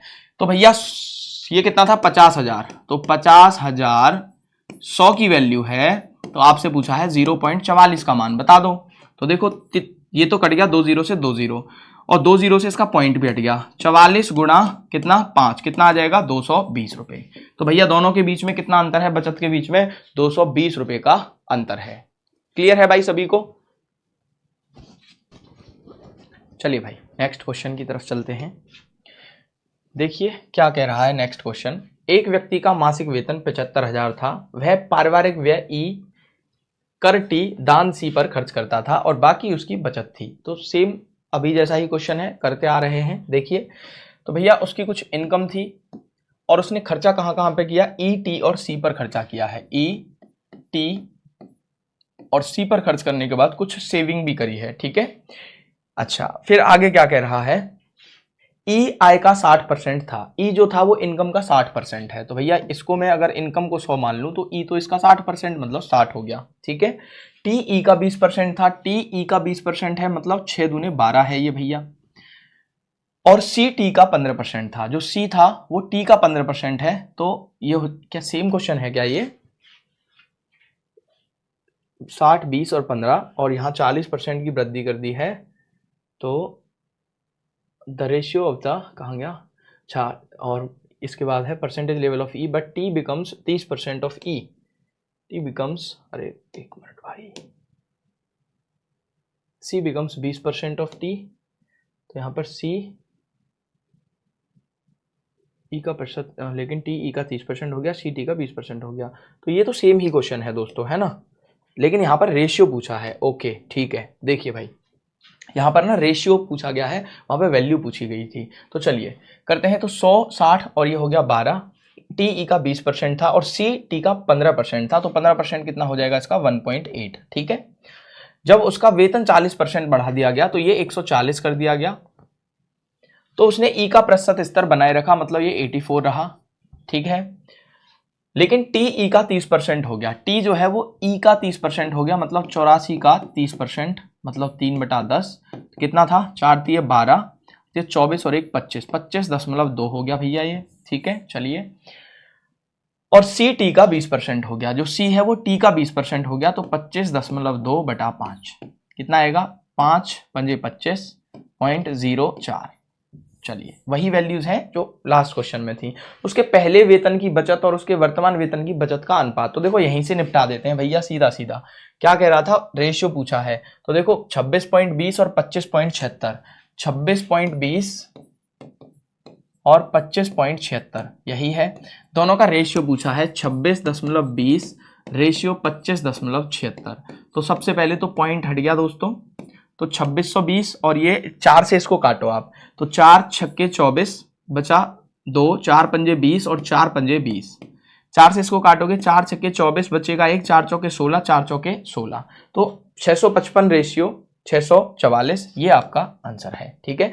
पहले की बचत और वर्तमान बचत, तो पहले की बचत और वर्तमान बचत का जो अनुपात है 655:644 हो जाएगा।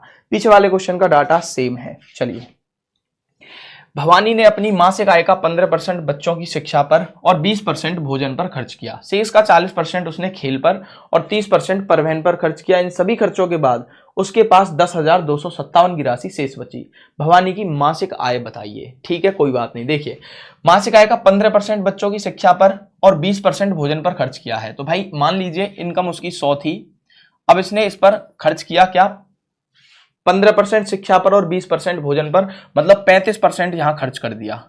अभी बचा कितना है, 65 अभी बचा हुआ है। ठीक है, चलिए, शेष का 40% उसने खेल पर और 30% परिवहन पर खर्च कर दिया, मतलब इसका 70% उसने और खर्चा कर दिया। इसका 70% इसने खर्चा किया है, मतलब 65 का 70%। कितना बचेगा भाई, 5 से ये 13 बार, 5 से ये 2 बार, 13 सत्ते 91, तो 45.5 आ जाएगा। 45.5 रुपए उसने यहां और खर्च कर दिए और उसने बचा लिया यहां पर 30%। ठीक है, तो उसके बाद उस पर 10,257 की राशि बची हुई है। इसका मतलब है 45.5 से यहां इसने कितना बचा लिया होगा, 19.5। इतना इसने अभी सेव कर लिया है, जो कि किसके बराबर है, 10,257 के बराबर है। पूछा क्या है, भवानी की मासिक आय, 100 की वैल्यू उसने पूछ डाली है, तो आराम से निकाल सकते हो 10,257 बटा 19.5 गुणा 100। अच्छा, 1000 कर लो, पॉइंट भी हटा लो, तो देखना कितने से कटेगा भाई। ये 9 5 14 और 1 15, 3 से तो कट रहा है, 7 5 12, 3 से कट रहा है, 3 3 9, 3 चौके 12, 3 1 3, 3 9 27, और 3 से काटोगे 3 छक्के 18, 3 पंजे 15। क्या 13 से कट रहा है, ये 13 दूने 26, बचेगा कितना 8, 13 छक्के 78 बचेगा, 3 बिल्कुल कट रहा है, 13 से काट दो भाई, 13 दूने 26 और 13 छक्के 78 और 13 तिये 39 और 13 पंजे 65, गुणा में बच्चों 1000। 5 से इसको काटोगे 200 बार कटेगा, तो बराबर ये हो जाएगा 00, 3 दूने 6, 6 दूने 12 और 2 दूने 4 1 5, 52,608 रुपए। 52,600, अरे सॉरी 8 नहीं, सिर्फ 600 है ना, ये 0 था, 52,600 रुपए। चलिए नेक्स्ट आ जाइए। एक व्यक्ति अपनी आय का 65% खर्च करता है, उसकी आय में 20% की। ऐसे तो ढेरों क्वेश्चन कर दिए हैं भाई हमने, अब इनको ज्यादा इतना लोड लेने की जरूरत नहीं है, सीधा सीधा कर देते हैं। देखिए इनकम, एक्सपेंडिचर और सेविंग। 65% खर्च कर रहा है 100 में से, तो 35 सेव कर रहा होगा।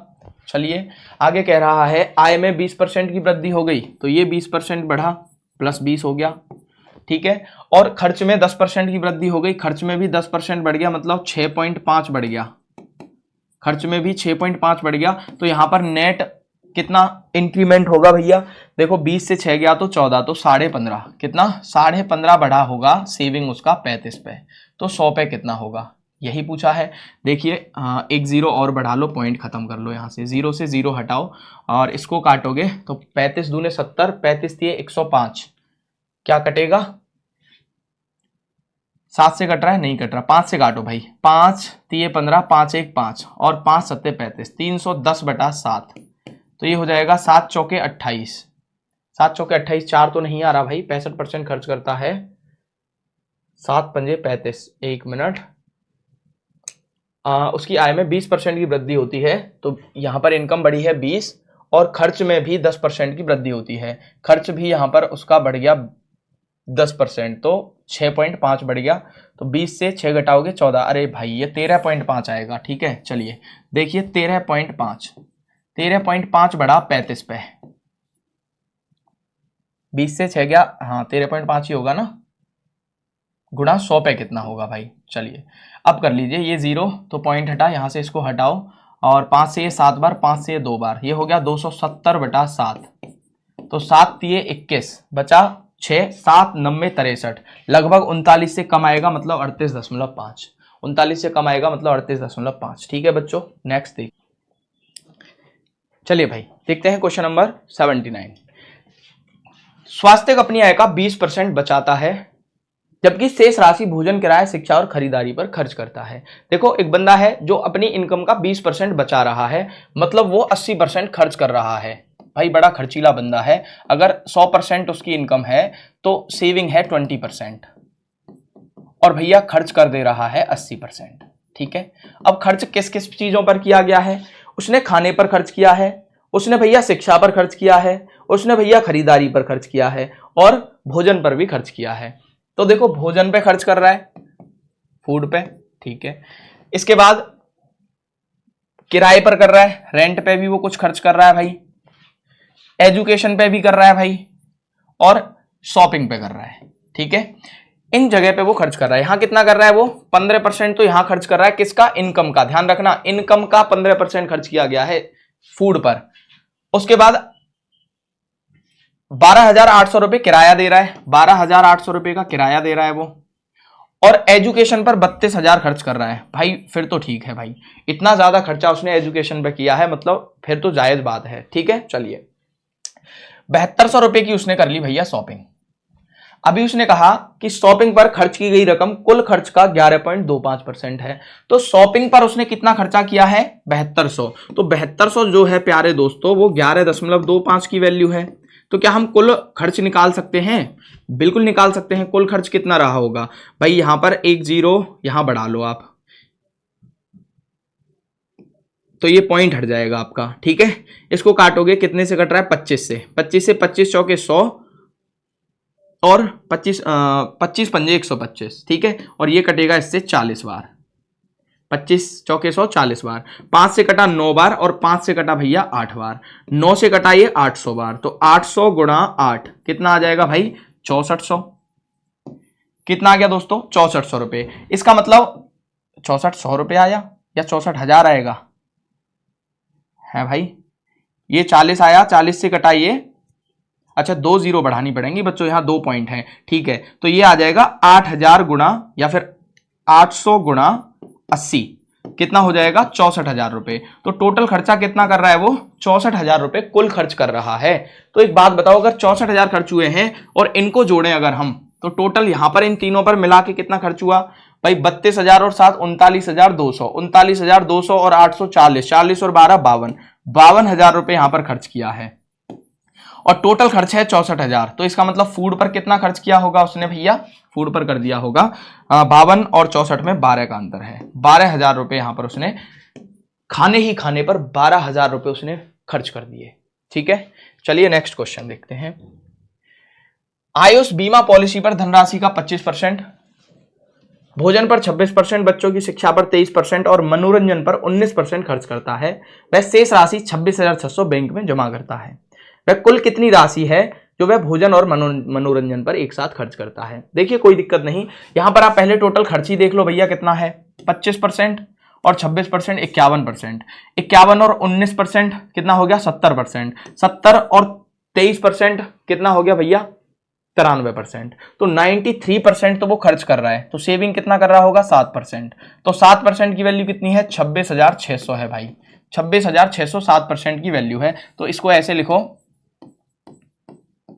7% की वैल्यू है। पूछा क्या है उसने भोजन और मनोरंजन पर, देखो भोजन कहां है, भोजन पर किया है 26% और मनोरंजन पर किया है 19%। तो 9 और 6 15 35 और 10 45% की वैल्यू पूछी गई है।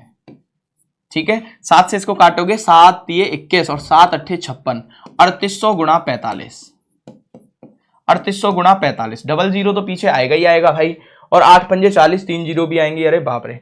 चलो तो देखते हैं, 9 से कटेगा नंबर भाई, ऐसे देख लो 5 और 1 6, 9 6 15 नहीं कट रहा, 6 और 2 8 और 1 9 कट रहा है, 7 और 2 ये भी कट रहा है, 8 ये नहीं कट रहा। तो ये 2 में से आंसर हो जाएगा अपना कोई सा भी, 1,62,000 या 1,71,000। ठीक है, तो अब क्या करें, तो अब तो सॉल्व भी करना पड़ेगा भैया। 0 0 8 पंजे 40 और 5 ये 15, 15 और 4 19। ठीक है, यहां से करोगे 0 0 0 0 और 8 चौके 32, 9 और 2 11, पीछे 1 आ जाएगा, इसका मतलब 1,71,000 आपका आंसर हो जाएगा। ठीक है भाई, देखो यहाँ पे हम डिजिटल सम लगा रहे थे, लेकिन ये 2 ऑप्शन में डिजिटल सम बन रहा है हमारा, यहाँ पे भी 9 हो रहा है, यहाँ पे भी 9 हो रहा है, क्योंकि यहाँ ये 9 से कट रहा है ना नंबर। ठीक है, तो अच्छा एक चीज लगा सकते हैं इसमें कि देखो ये नंबर 19 से कटता है, एक चीज ऐसे देख सकते हो, ये नंबर 19 से कटता है 38, तो 19 से ये नहीं कटता, सिर्फ 171 कटता है, 19 90 171 होते हैं। ठीक है, चलिए, एक कर्मचारी की मासिक आय 26,500 थी और उसका मासिक व्यय 22,000 था। अगले वर्ष उसकी आय 20% बढ़ गई और व्यय 15% बढ़ गया। उसकी बचत में प्रतिशत वृद्धि ज्ञात कीजिए। ठीक है भाई, देखिए मासिक आय थी 26,500 और मासिक व्यय था 22,000। क्या इसका रेशियो ले लें भाई, देखो 26,500 और 22,000, इसका रेशियो ले लेते हैं। 2 0 से 2 0 कट गया आपका, 5 से 5 पंजे 25 और 5 दिए 15, 5 चौके 20 और 5 चौके 20, 53 रेशियो 44। देखो इनकम थी और एक्सपेंडिचर था और सेविंग थी, इनकम है 53 की, एक्सपेंडिचर है 44 का, तो सेविंग कितने की हो जाएगी भाई, सेविंग हो जाएगी 44 और कितना बचा 6 और 3 9, 9 की यहां पर सेविंग होगी। ठीक है, अगले वर्ष उसकी आय 20% बढ़ गई, तो भाई यहां पर ये 20% बढ़ा है, तो मतलब 53 का 20% कितना होगा, 1/5 करोगे यहां पे, तो ये हो जाएगा कितना 10.6 हो जाएगा, 5 1 5 और 10.6 हो जाएगा, बिल्कुल 10.6। तो ये बढ़ गया भैया, इसका इनकम बढ़ गया। ठीक है, अच्छा आगे क्या हुआ, और उसका व्यय 15% बढ़ गया, खर्चा भी 15% बढ़ा है, 44 गुणा 15/100 मतलब 3/20, 3/20 बढ़ा है, 2 से काटोगे तो 22 बार, 2 से कटेगा ये 10 बार और 22 दिए 66, 6.6 बढ़ गया, ये एक्सपेंडिचर बढ़ गया प्लस का 6.6। ठीक है दोस्तों, तो मुझे बताओ सेविंग पर नेट इफेक्ट क्या आएगा, 10 से 6 गया तो कितना बचेगा 4, यहां पर जो सेविंग रहेगी वो 4 बढ़ जाएगी, सेविंग 4 बढ़ जाएगी, कितने पे बढ़ेगी 9 पे, यही पूछ रहा है। तो उसकी बचत में प्रतिशत वृद्धि बताओ, 4/9। अच्छा 1/9 कितना होता है, 1/9 कितना होता है भाई 11 सही 1/9 होता है कि नहीं होता, और इसमें 4 का गुणा कर दोगे तो 44 सही 4/9 हो जाएगा ना, 44 सही 4/9 आपका सही उत्तर हो जाएगा। क्वेश्चन खत्म। ठीक है, चलिए आगे देखते हैं। सुधा ने अपनी मासिक आय का 12% किसी अनाथालय को दान करने का फैसला किया। भाई उसने कहा कि मेरी जितनी इनकम है मैं उसका 12% एक अनाथालय में दान कर दूंगी। दान के दिन उसने अपना फैसला बदल दिया और 4800 रुपए की राशि दान की, जो उसके द्वारा पहले तय की गई राशि के 80% के बराबर थी। मतलब पहले वो कह रही थी कि भाई मैं 12% डोनेट करूंगी, लेकिन बाद में उसने किया कितना 4800 रुपए किया, जो पहली दान की गई राशि का 80% है। समझिए ध्यान से भाई, इसका मतलब है कि उसने फैसला बदला और पैसे दिए 4800। कितने रुपए दे दिए? 4800 रुपए दान कर दिए। और पहले कितना था? मान के चलिए उसकी इनकम थी 100 रुपए, और उसने 12 रुपए करने को कहा कि भैया मैं इसको कर दूंगी दान, 12 रुपए कर दूंगी मैं दान। और 4800 रुपए करने के बाद जो 4800 था उसको पहले की गई राशि, तय की गई राशि का 80% था। इसका मतलब हम पहले की राशि निकाल सकते हैं। अगर ये पहले दान की राशि का 80%, तो पहले दान की गई टोटल राशि कितनी थी? तो 0 से 0, 8 छिक्के 48, 60। तो पहले वो कह रही थी कि मैं 6000 रुपए दान करूंगी, लेकिन उसने किया कितना? 4800। ठीक है, चलिए पहले 6000 की कह रही थी वो, तो उसकी मासिक आय का 27% क्या है? तो भैया मासिक आय का 27%, अगर 6000 जो है वो 12% की वैल्यू है कि नहीं भाई? 6000 जो है वो 12 की ही तो वैल्यू है। क्यों है? क्योंकि पहले वो 12% का बोल रही थी कि मैं 12% दान करूंगी। तो भैया 100 की वैल्यू आपको यहां निकालनी है। तो 12 पंजे 60, 500 कितनी हो गई? अच्छा, उसने 27% पूछा है, तो 500 और 00 का 27% निकालना है। ये 27 पंजे कितना होता है भाई? 13 दूने 26, 135। तो ये हो जाएगा 135 के पीछे 2 0। ठीक है भैया, क्लियर है सभी को? नेक्स्ट चले अगले क्वेश्चन पे। ए की आय बी की आय से 40% कम है। यदि ए की आय में 25% की वृद्धि और बी की आय में 40% की वृद्धि होती है, तो ए और बी की संयुक्त आय में प्रतिशत वृद्धि ज्ञात कीजिए। वो कह रहा है ए की इनकम है और इधर बी की इनकम है, और ए की 40% कम है। तो 40% का मतलब 2/5। अगर इसकी 5 है तो इसकी 3 है। वो ये कह रहा है ए की आय 25% की वृद्धि होती है। भाई इसको 300 मान लो, इसको 500 मान लो। ठीक है, हाँ जी। तो यहां पर 25% बढ़ा, 25% बढ़ा मतलब 75 बढ़ गया, 375 हो गई। ठीक है, और यहां पे 500 पे कितना बढ़ा? बी की आय में 40% की वृद्धि हुई, मतलब ये 200 बढ़ गया, 200 बढ़ गया तो ये 700 हो गया। तो बताइए संयुक्त आय में कितने प्रतिशत की वृद्धि होती है? टोटल इनकम में कितने परसेंट की वृद्धि होती है? देखो आप सिर्फ इतना कर सकते हो कि भाई यहां पर बढ़ा है 75 और यहां पे बढ़ा है 200, मतलब टोटल बढ़ गया 275। कितने पे बढ़ा है? 800 पे। तो 100 पे कितना बढ़ा? ये खत्म, 8 3 24, 3 से स्टार्ट, सारे हो रहे हैं। 3 बचेगा, तो 800 के 32, 34 है ऑप्शन में भाई, बिल्कुल है 34.38। खत्म। ठीक है, 34.38 आपका आंसर हो जाएगा। ठीक है भैया, क्लियर है? नेक्स्ट चलते हैं आगे। रमेश अपने मासिक वेतन में से 26.2/3% बचाता है।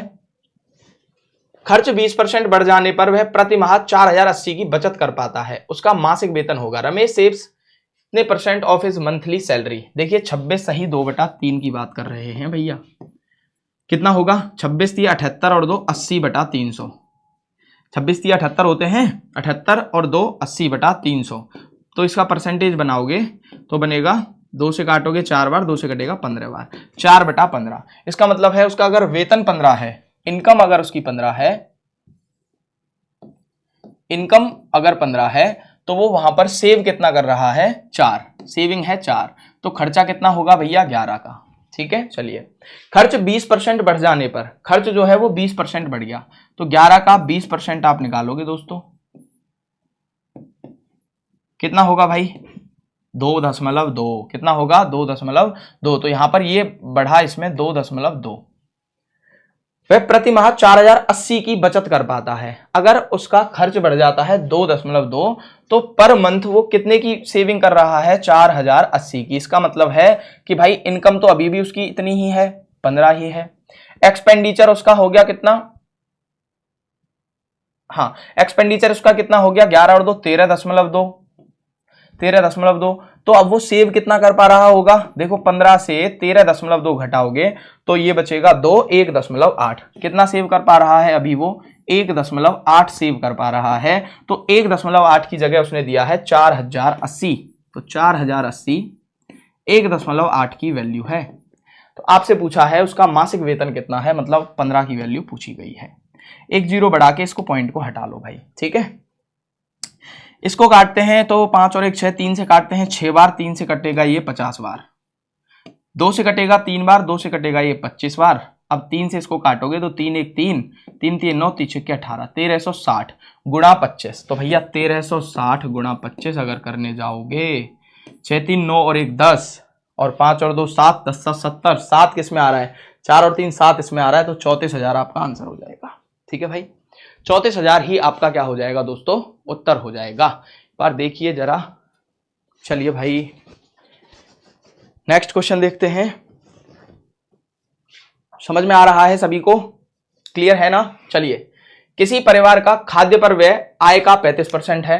यदि आय में 30% की वृद्धि होती है तो खाद्य व्यय को अपरिवर्तित रखने के लिए खाद्य व्यय का प्रतिशत प्रारंभिक प्रतिशत से कितना कम करना होगा। देखिए भाई, खाद्य पर व्यय आय का 35% है, तो भैया मान के चलिए इनकम है और ये एक्सपेंडिचर है, ये 100 है और एक्सपेंडिचर इसका 35 है, तो सेविंग कितनी होगी दोस्तों, 65 होगी। ठीक है,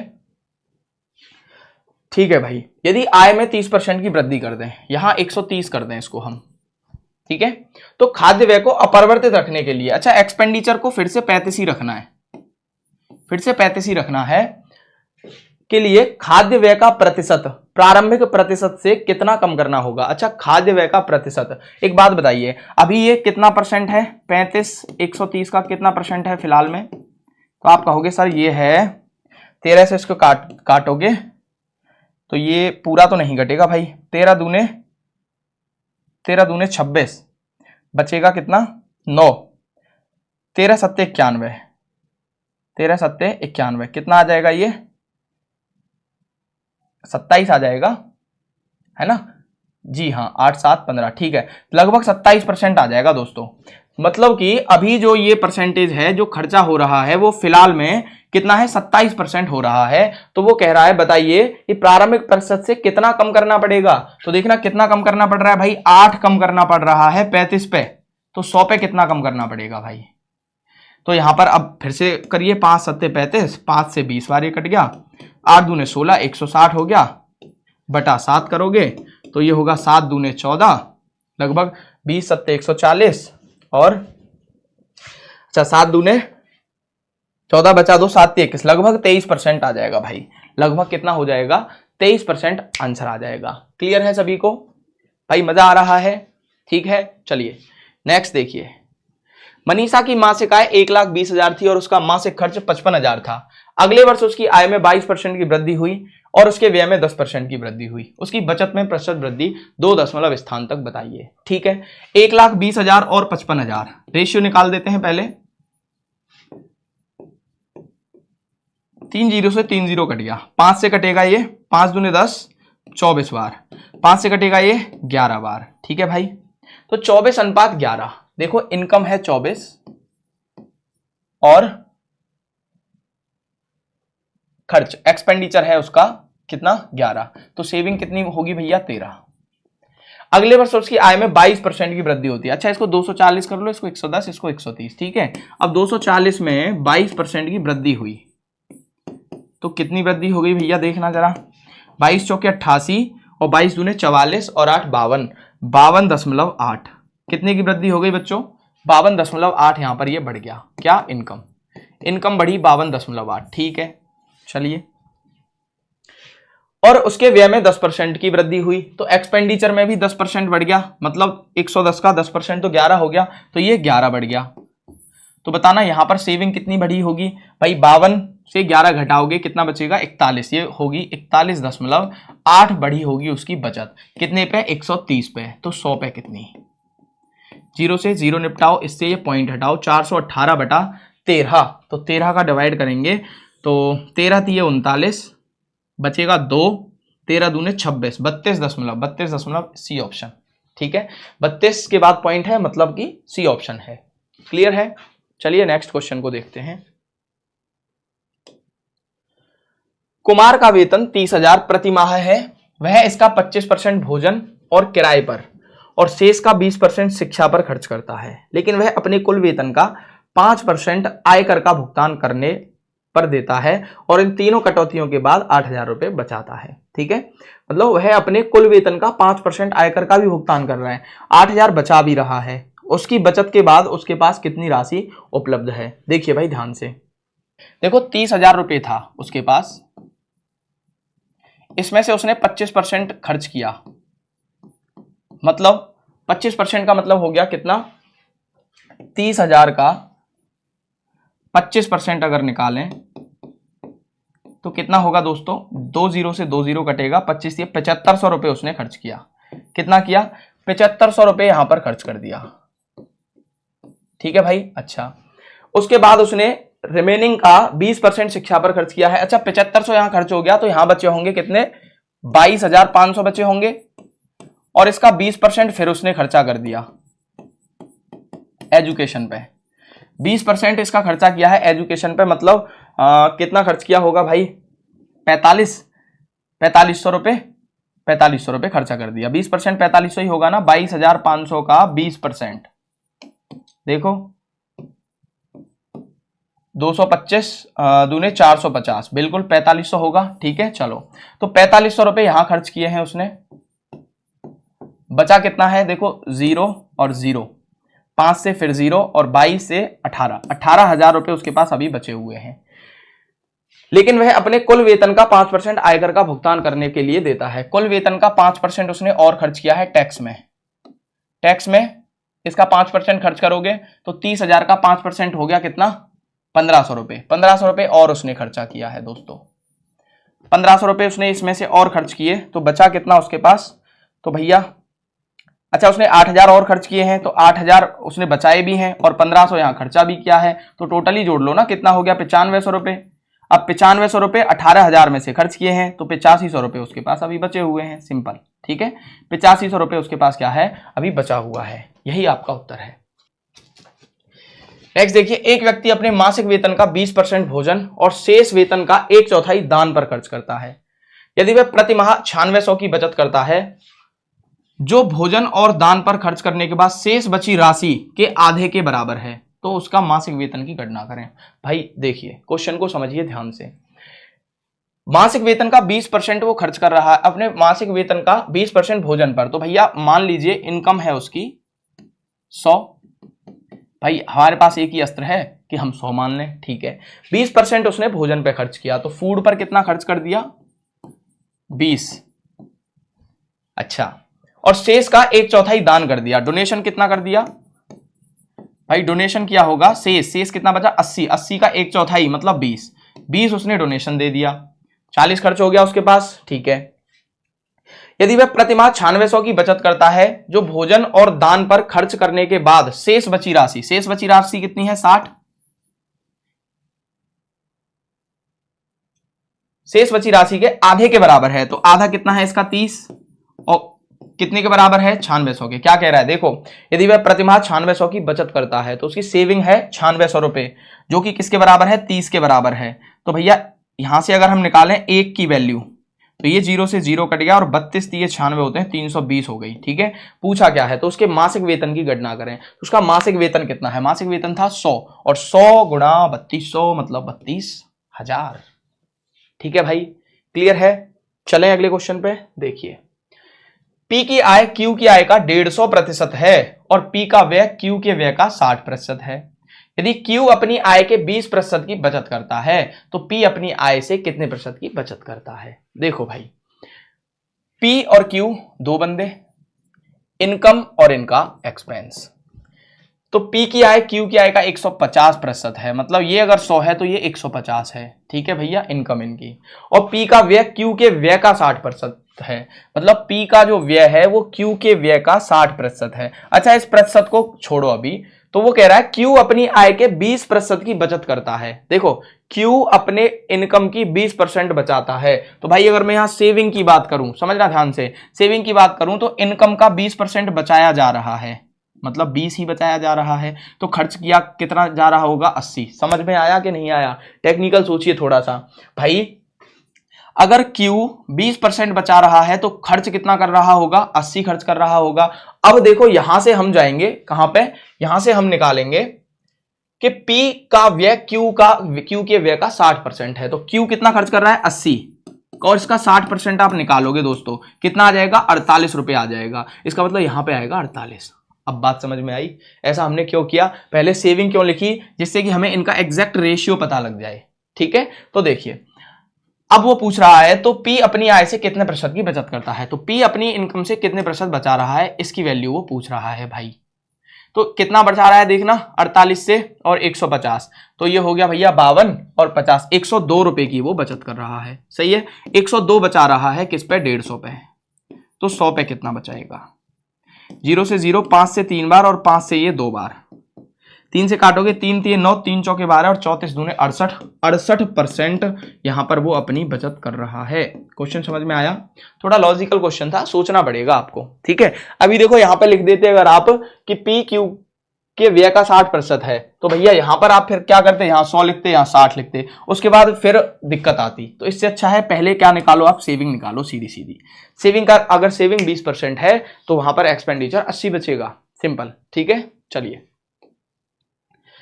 अगला देखिए, भूषण की मासिक आय 45,000 है और उसका मासिक खर्च 33,000 है। जो मासिक आय है 45,000 है और मासिक खर्च है 33,000, यदि उसकी मासिक आय 22% की वृद्धि होती है जबकि उसके मासिक खर्च में 11% की वृद्धि होती है, तो उसकी नई मासिक बचत कितनी है। सिंपल, काफी क्वेश्चन कर चुके हैं। 45,000 और 33,000, देखिए भाई 45,000 और 33,000, पहले रेशियो बना लें। देखो ये कट गए भैया 3 0 से 3 0, 3 से कटा 15 बार, 3 से कटा 11 बार, ये आ गया 15:11। तो इनकम, एक्सपेंडिचर, सेविंग 150, 110 और सेविंग हो गई भैया कितने की, 40 की। ठीक है, चलो अभी देखो क्या कह रहा है, 22% तो आय बढ़ गई भैया और 11% खर्च बढ़ गया। ये 22% बढ़ा है तो 150 का 22% कितना हो गया, 2 से 11, 2 से 5, 5 से 3, तो 33 बढ़ गया भाई ये। ठीक है, ये बढ़ा 33 और खर्च बढ़ा 11%, 11% बढ़ेगा, इसका मतलब 110 का 11% निकालोगे, 11 11 121, 12.1 बढ़ेगा, कितना, 12.1, ये बढ़ जाएगा 12.1। तो बताना सेविंग कितनी बढ़ेगी, 33 से 12 घटाओगे तो कितना बचेगा, 21, तो 20.9, कितनी बढ़ेगी सेविंग, 20.9, किस पे, 40 पे। अच्छा पूछा क्या है, तो उसकी नई मासिक बचत कितनी है, नई मासिक बचत कितनी है, तो उसने उसकी न्यू सेविंग पूछी है। तो समझिए ध्यान से, पहली सेविंग उसकी अगर 40 थी तो अभी वो 20.9 एक्स्ट्रा बचा रहा है, तो अभी की उसकी सेविंग हो जाएगी 60.9, 60.9 उसकी सेविंग हो जाएगी भाई। ठीक है, तो यहां पर 150, भूषण की मासिक आय 45,000 है और उसका मासिक खर्च इतना है। यदि मासिक आय में 22% की वृद्धि होती है जबकि उसके मासिक खर्च में 11% की वृद्धि होती है। ठीक है, तो यहां से जो सेविंग है वो उसकी अब 60.9 यूनिट होगी, लेकिन यहां से उसने एग्जैक्ट वैल्यू पूछ ली है। तो हमने कितना माना था बच्चों, 150 और 110। ठीक है, तो देखो यहां से ऐसे कर लो, 45,000 जो था वो किसकी वैल्यू थी, 150 की, तो यहां से 60.9 की आपको निकालनी है, ये यूनिट है। ठीक है, चलो तो यहां से पॉइंट 0 लगाओ, पॉइंट बढ़ाओ। ठीक है, देखो भाई 2 0 से 2 0 हट गए, 15 तिये 45, ये हो गया 30, 1 0, 9 तिये 27, 6 तिये 18, 18,270 रुपए। यहां से आपका ये आंसर। देखो आप एक काम और कर सकते थे, 33,000 को इससे भी रिलेट कर सकते थे। ठीक है, 110 की वैल्यू 33,000 है, ऐसे भी रिलेट किया जा सकता था। ठीक है भाई, कोई दिक्कत नहीं। देखिए जरा एक बार, चलिए भाई नेक्स्ट क्वेश्चन देखते हैं। क्वेश्चन नंबर 91, यदि एक मूवी टिकट के लिए मूल्य में 12.5% की वृद्धि होती है और टिकट की बिक्री 8.5% की वृद्धि होती है, तो कुल आय में परिवर्तन प्रतिशत ज्ञात कीजिए। देखिए भाई, अभी अभी एक कंसेप्ट हमने आपको बताया था कि अगर हम बात करें प्राइस की और हम बात करें सेल की, तो ये बराबर आता है रेवेन्यू के, ये रेवेन्यू के बराबर होता है भाई। चलिए, तो यहां पर देखो प्राइस में 12.5% की वृद्धि हुई है और 12.5% का अगर आप फ्रैक्शन बनाते हो तो कितना आता है, सभी को पता है 1/8 होता है। ठीक है, 1/8 होता है। और अगर हम बात करें 8.5% की, तो 8 दूने 16 और एक 17/200, ये कितना होता है भाई, 17/200, 1/8 और 17/200। इसका मतलब है कि जब प्राइस जो है 1/8 से बढ़ेगा मतलब 8 से हो जाएगा 9, ठीक है। और बिक्री में 8.5% की वृद्धि हो रही है, मतलब जो सेल है भाई, अगर पहले 200 की सेल थी तो अब वो 217 की सेल हो गई है। तो बताना रेवेन्यू कितना होगा भाई। यहां पे रेवेन्यू आएगा 1600 और यहां पे रेवेन्यू कितना होगा 9 दूनी 1800 प्लस 17 नब्बे 153, तो भैया 1953 हो जाएगा। ये हो जाएगा 1953, ठीक है। तो देखिए यहां पर पूछ रहा है कुल आय में प्रतिशत परिवर्तन बताइए। तो टोटल उसकी जो रेवेन्यू था कितना अंतर आएगा, तो कितना आएगा 353 का अंतर आएगा 1600 पे। तो भाई 100 पे कितना होगा, ये कट गया, इससे काटेंगे इसको, 16 दूने 32 बचेगा 3, 16 दूने 32, 22.2 में है तो 1 बचेगा, पॉइंट लगा के 0 आएगा, तो 22.0 किस में आ रहा है 22.0, ऑप्शन नंबर ए, ठीक है। चलिए नेक्स्ट क्वेश्चन देखते हैं।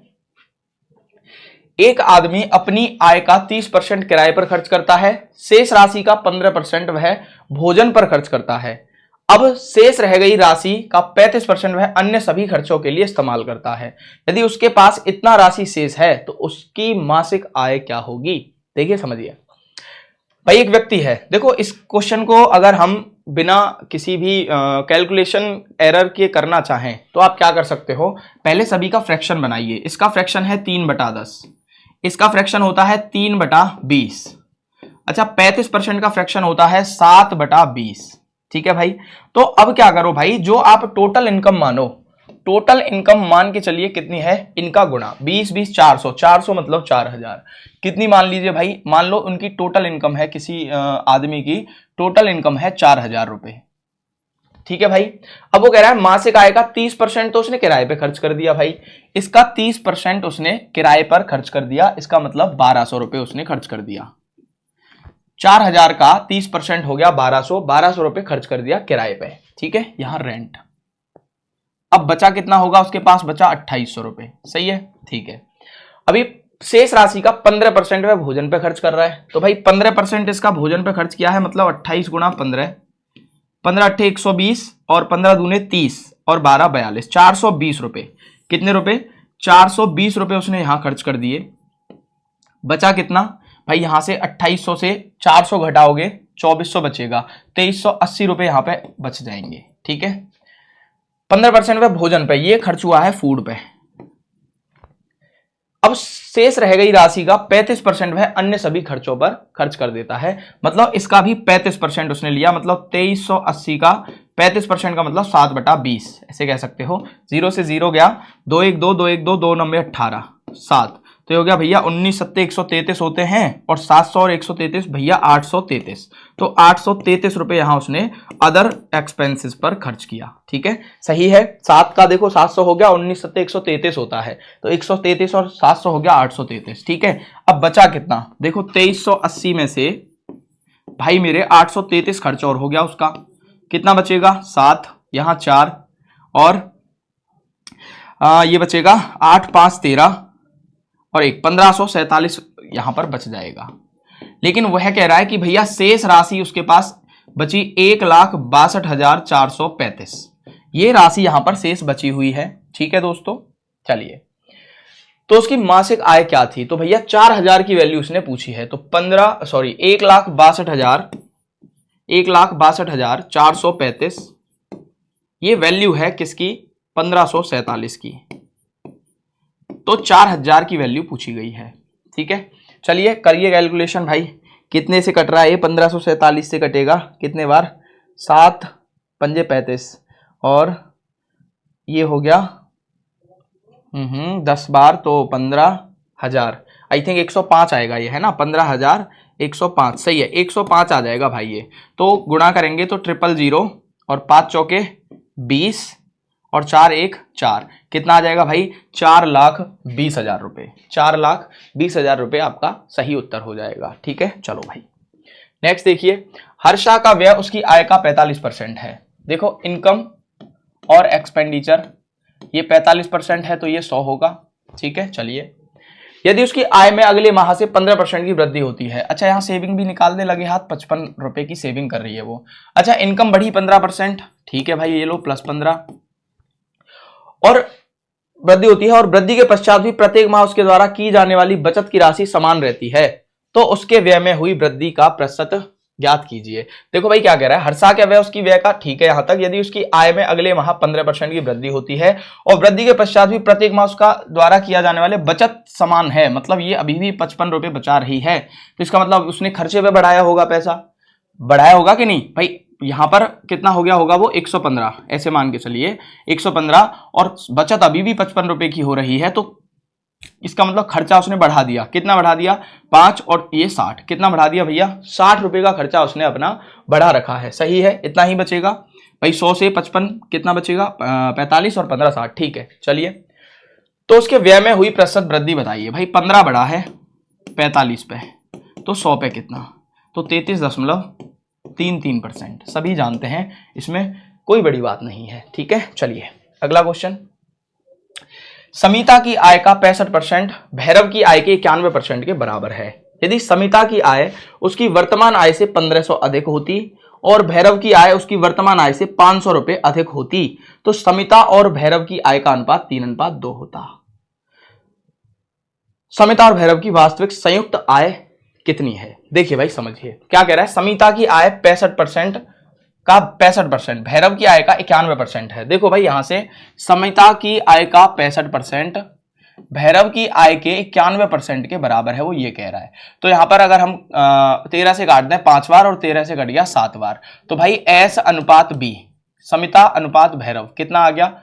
ये आ जाएगा 7:5 आएगा, या ऐसे लिख दीजिए भैरव अनुपात समिता, 5 लिख दिया क्या? भैरव अनुपात समिता कितना आएगा? भैरव का है 5, 5:7, ठीक है भैया चलिए। अब वो कह रहा है यदि उसकी वर्तमान आय से 1500 अधिक होती, यदि समिता की आय उसकी वर्तमान आय से 1500 रुपए अधिक होती। देखो समझो इसको ना, अगर आप x मान के करना चाहो तो x मान के भी कर सकते हो, विदाउट x करना चाहो तो विदाउट x कर लो। तो भैया इसको विदाउट x करा लें, तो देखिए विदाउट x करते हैं इस प्रश्न को। क्या कह रहा है समझिए, यहां पर अगर हम 1500 बढ़ाते हैं और एक किसमें, समिता की आय में अगर 1500 बढ़ा दें और भैरव की आय में 500 बढ़ा दें, तो भैया इनका अनुपात 3:2 हो जाएगा, समिता और भैरव का।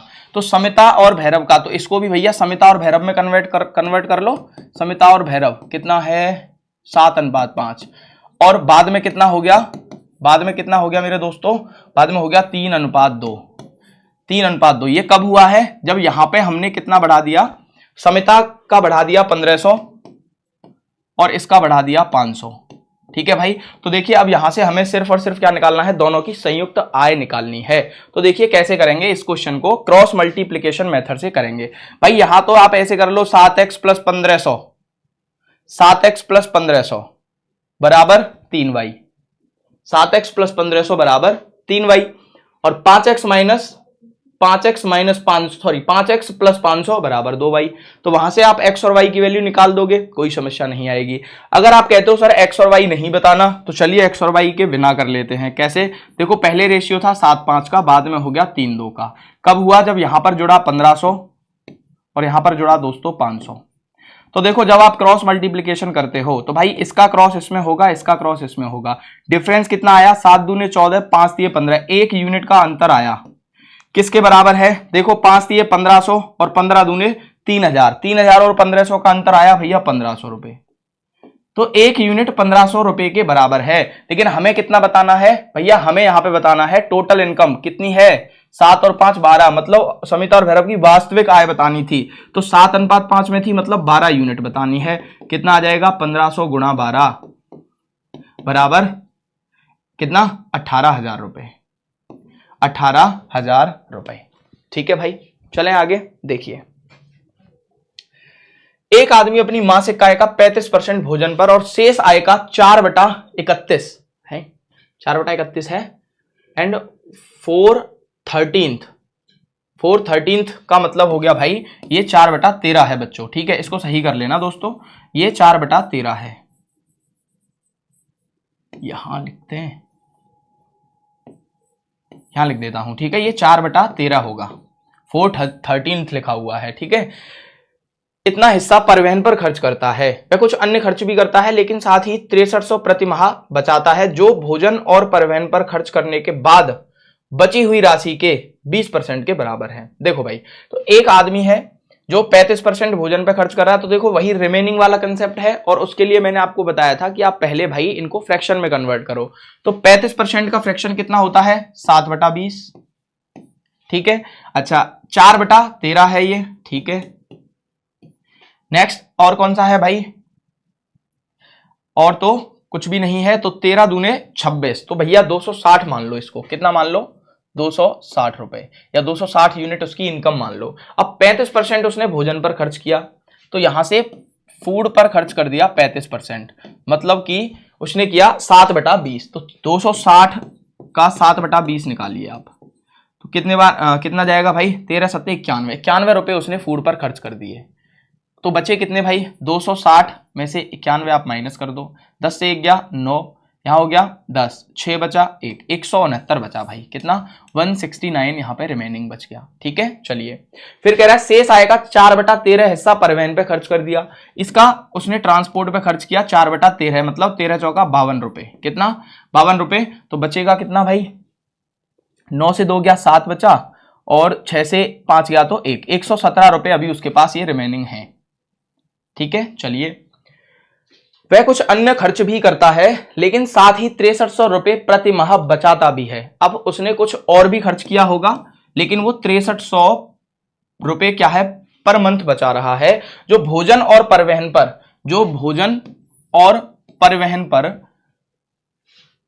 खर्च करने के बाद बची हुई राशि के 20% के बराबर है। अच्छा, इन दोनों पर खर्च करने के बाद 117 बचा है, तो 117 का जो 20% है वो 6300 के बराबर है दोस्तों, वो ये कह रहा है। ठीक है, तो देखो यहां से इसको करेंगे तो कितने से कट रहा है भाई?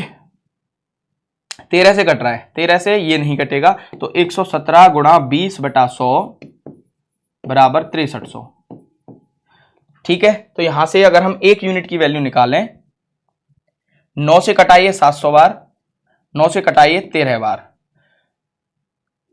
0 से 0 कट गया, 2 से कट गया भैया 35 बार, तो ये आ गया 13 यूनिट की वैल्यू आ गई दोस्तों 3500। कितनी आ गई भाई? 3500। 13 यूनिट 3500 के बराबर है। अभी क्या पूछा है उसने? उसकी मासिक आय क्या है? उसकी मासिक आय कितनी है? तो मासिक आय कितनी है भाई? 260। तो गुणा करोगे इसमें 260 का और डिवाइड करोगे 13 का, तो 260। ठीक है, तो यहां से 13 से कटाइए 20 बार, 20 का गुणा करोगे 35 दूनी 70,000। कितना आ जाएगा? 70,000 रुपए। ठीक है भाई, थोड़ा कैलकुलेटिव क्वेश्चन है इसलिए इनमें टाइम भी लगेगा। ठीक है, चलिए पिछले साल गीता का मासिक वेतन 12,000 था और सीता का मासिक वेतन 10,000 था। इस साल गीता का मासिक वेतन 14,400 है, जबकि सीता का मासिक वेतन 12,500 है। ठीक है भाई, पहले गीता का कितना था? 12,000 था, और इस साल कितना है? 14,400। तो कितना बढ़ा भैया? 12 और 2 14, 2400 रुपए बढ़ा। किसका? गीता का। अब आई बारी सीता जी की। क्या कह रहा है? 10,000 था और बाद में 12,500 हो गया, मतलब ये 2500 रुपए बढ़ गया। इनका बढ़ गया देवी जी का 2500 रुपए।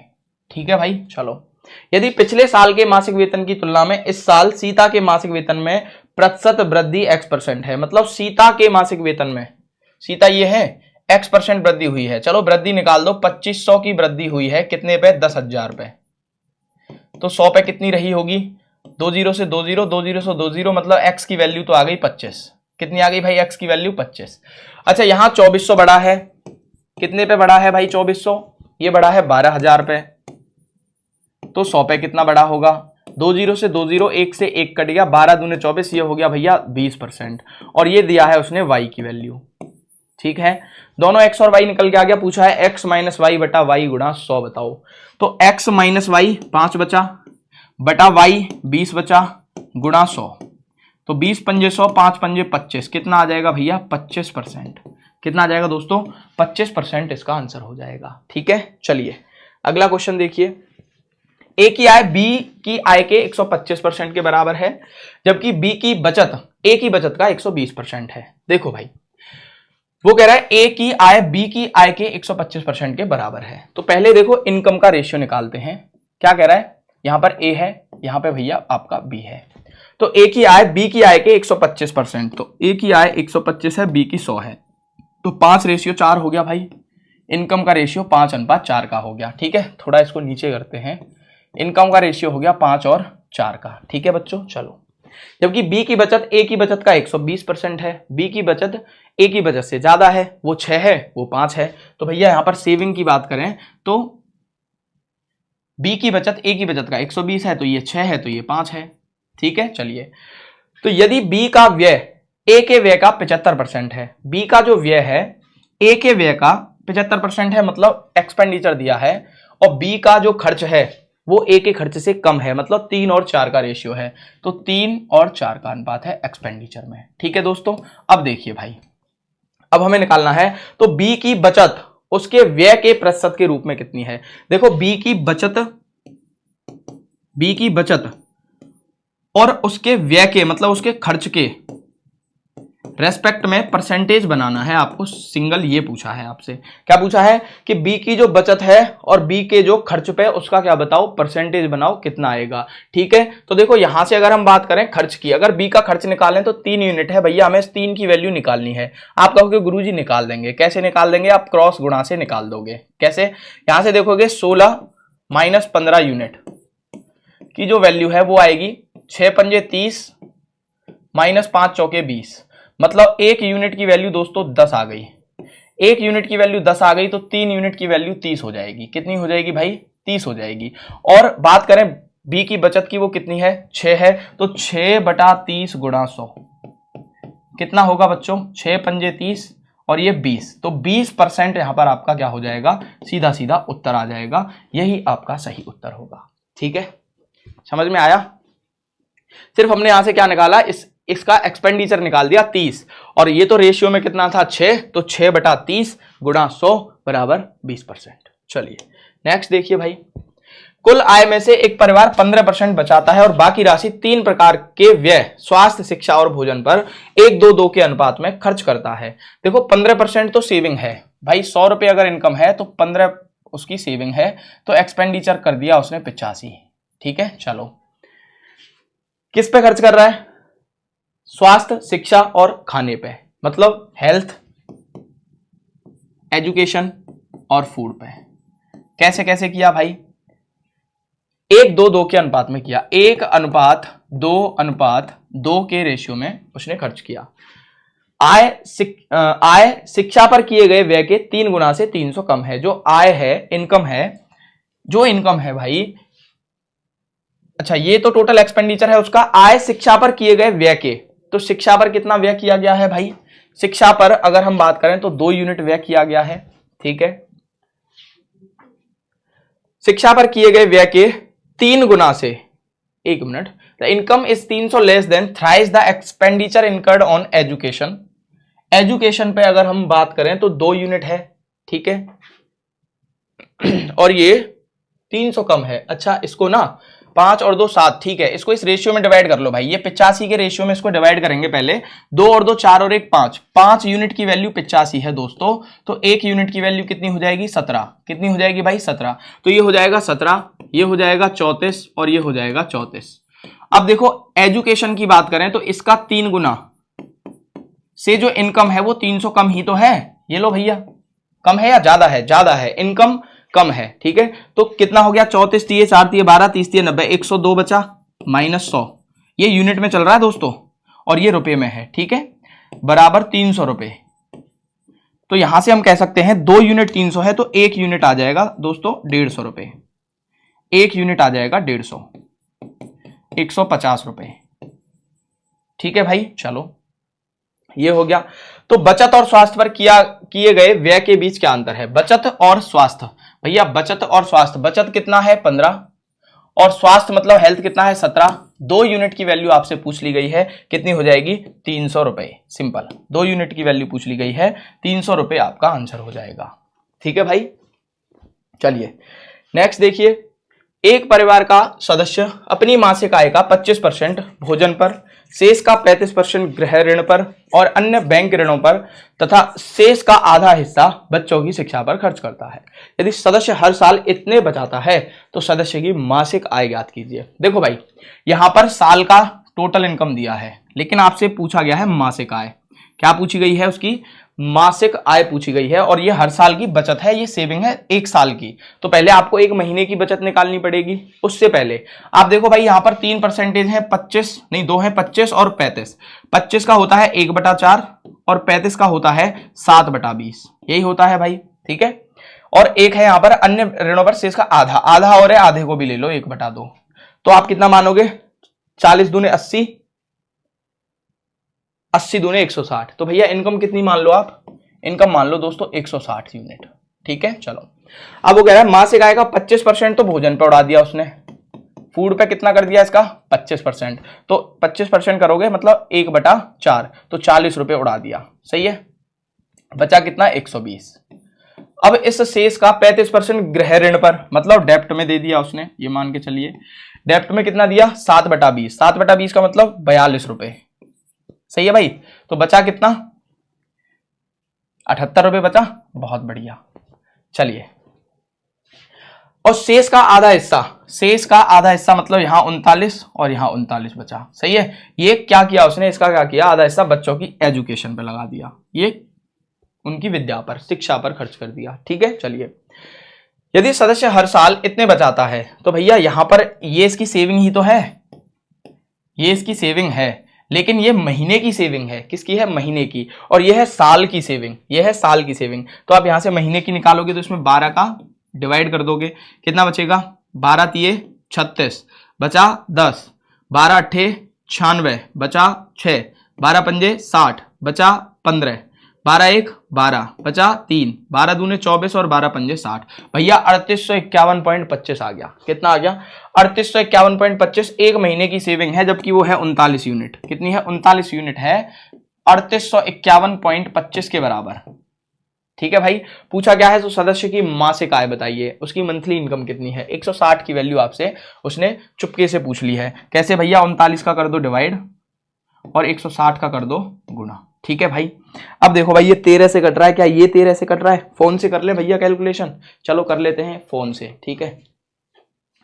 फोन से जरा एक बार डिवाइड कर लेते हैं दोस्तों, जल्दी हो जाएगा। देखो 3851.25 डिवाइड बाई 39 मल्टीप्लाई बाई 160, 15,800। कितना आ गया भाई? 15,800। ऑप्शन नंबर आपका कौन सा है? बी है। और यही आपकी क्या हो जाएगी? उसकी मंथली इनकम हो जाएगी, मासिक आय हो जाएगी, ठीक है भाई। प्यारे साथियों, सखाओ मित्रों, लास्ट क्वेश्चन, मतलब 100 नंबर क्वेश्चन, ठीक है। एक कर्मचारी की आय उसके व्यय से 30% ज्यादा है। यदि उसकी आय में 10% की कमी हो जाती है और उसका व्यय 3% बढ़ जाता है तो उसकी बचत में कितने प्रतिशत की कमी या वृद्धि होगी? बहुत आसान है, सबको पता है कौन आने वाला है। कौन आने वाला है? सवाल आने वाला है बहुत ही हल्का वाला, तुच्छ लेवल का। एक कर्मचारी की आय उसके व्यय से 30% अधिक है। तो देखो, इनकम जो है वो एक्सपेंडिचर से 30% अधिक है, मतलब 13/10, सही है, सही है भाई, ठीक है। तो इनकम है अगर 13 तो एक्सपेंडिचर है बाबूजी 10, तो सेविंग बची भैया कितनी? 3। सेविंग कितनी कर रहा है वो कर रहा है 3 रुपए की सेविंग कर रहा है। चलिए, उसकी आय में 10% की कमी कर दो भाई। यहां पर इनकम घट गई 10%, 10% मतलब माइनस का 1.3, या फिर इसको ना 13 10 3 है ना, तो इसको 130 100 और 30 मान लो, ठीक है। अब यहां पर 10% की कमी करेगा तो मतलब 13 रुपए की कमी हो जाएगी, -13, ठीक है भाई। ये माइनस का 13 है, दिख रहा है, ठीक है, माइनस का 13।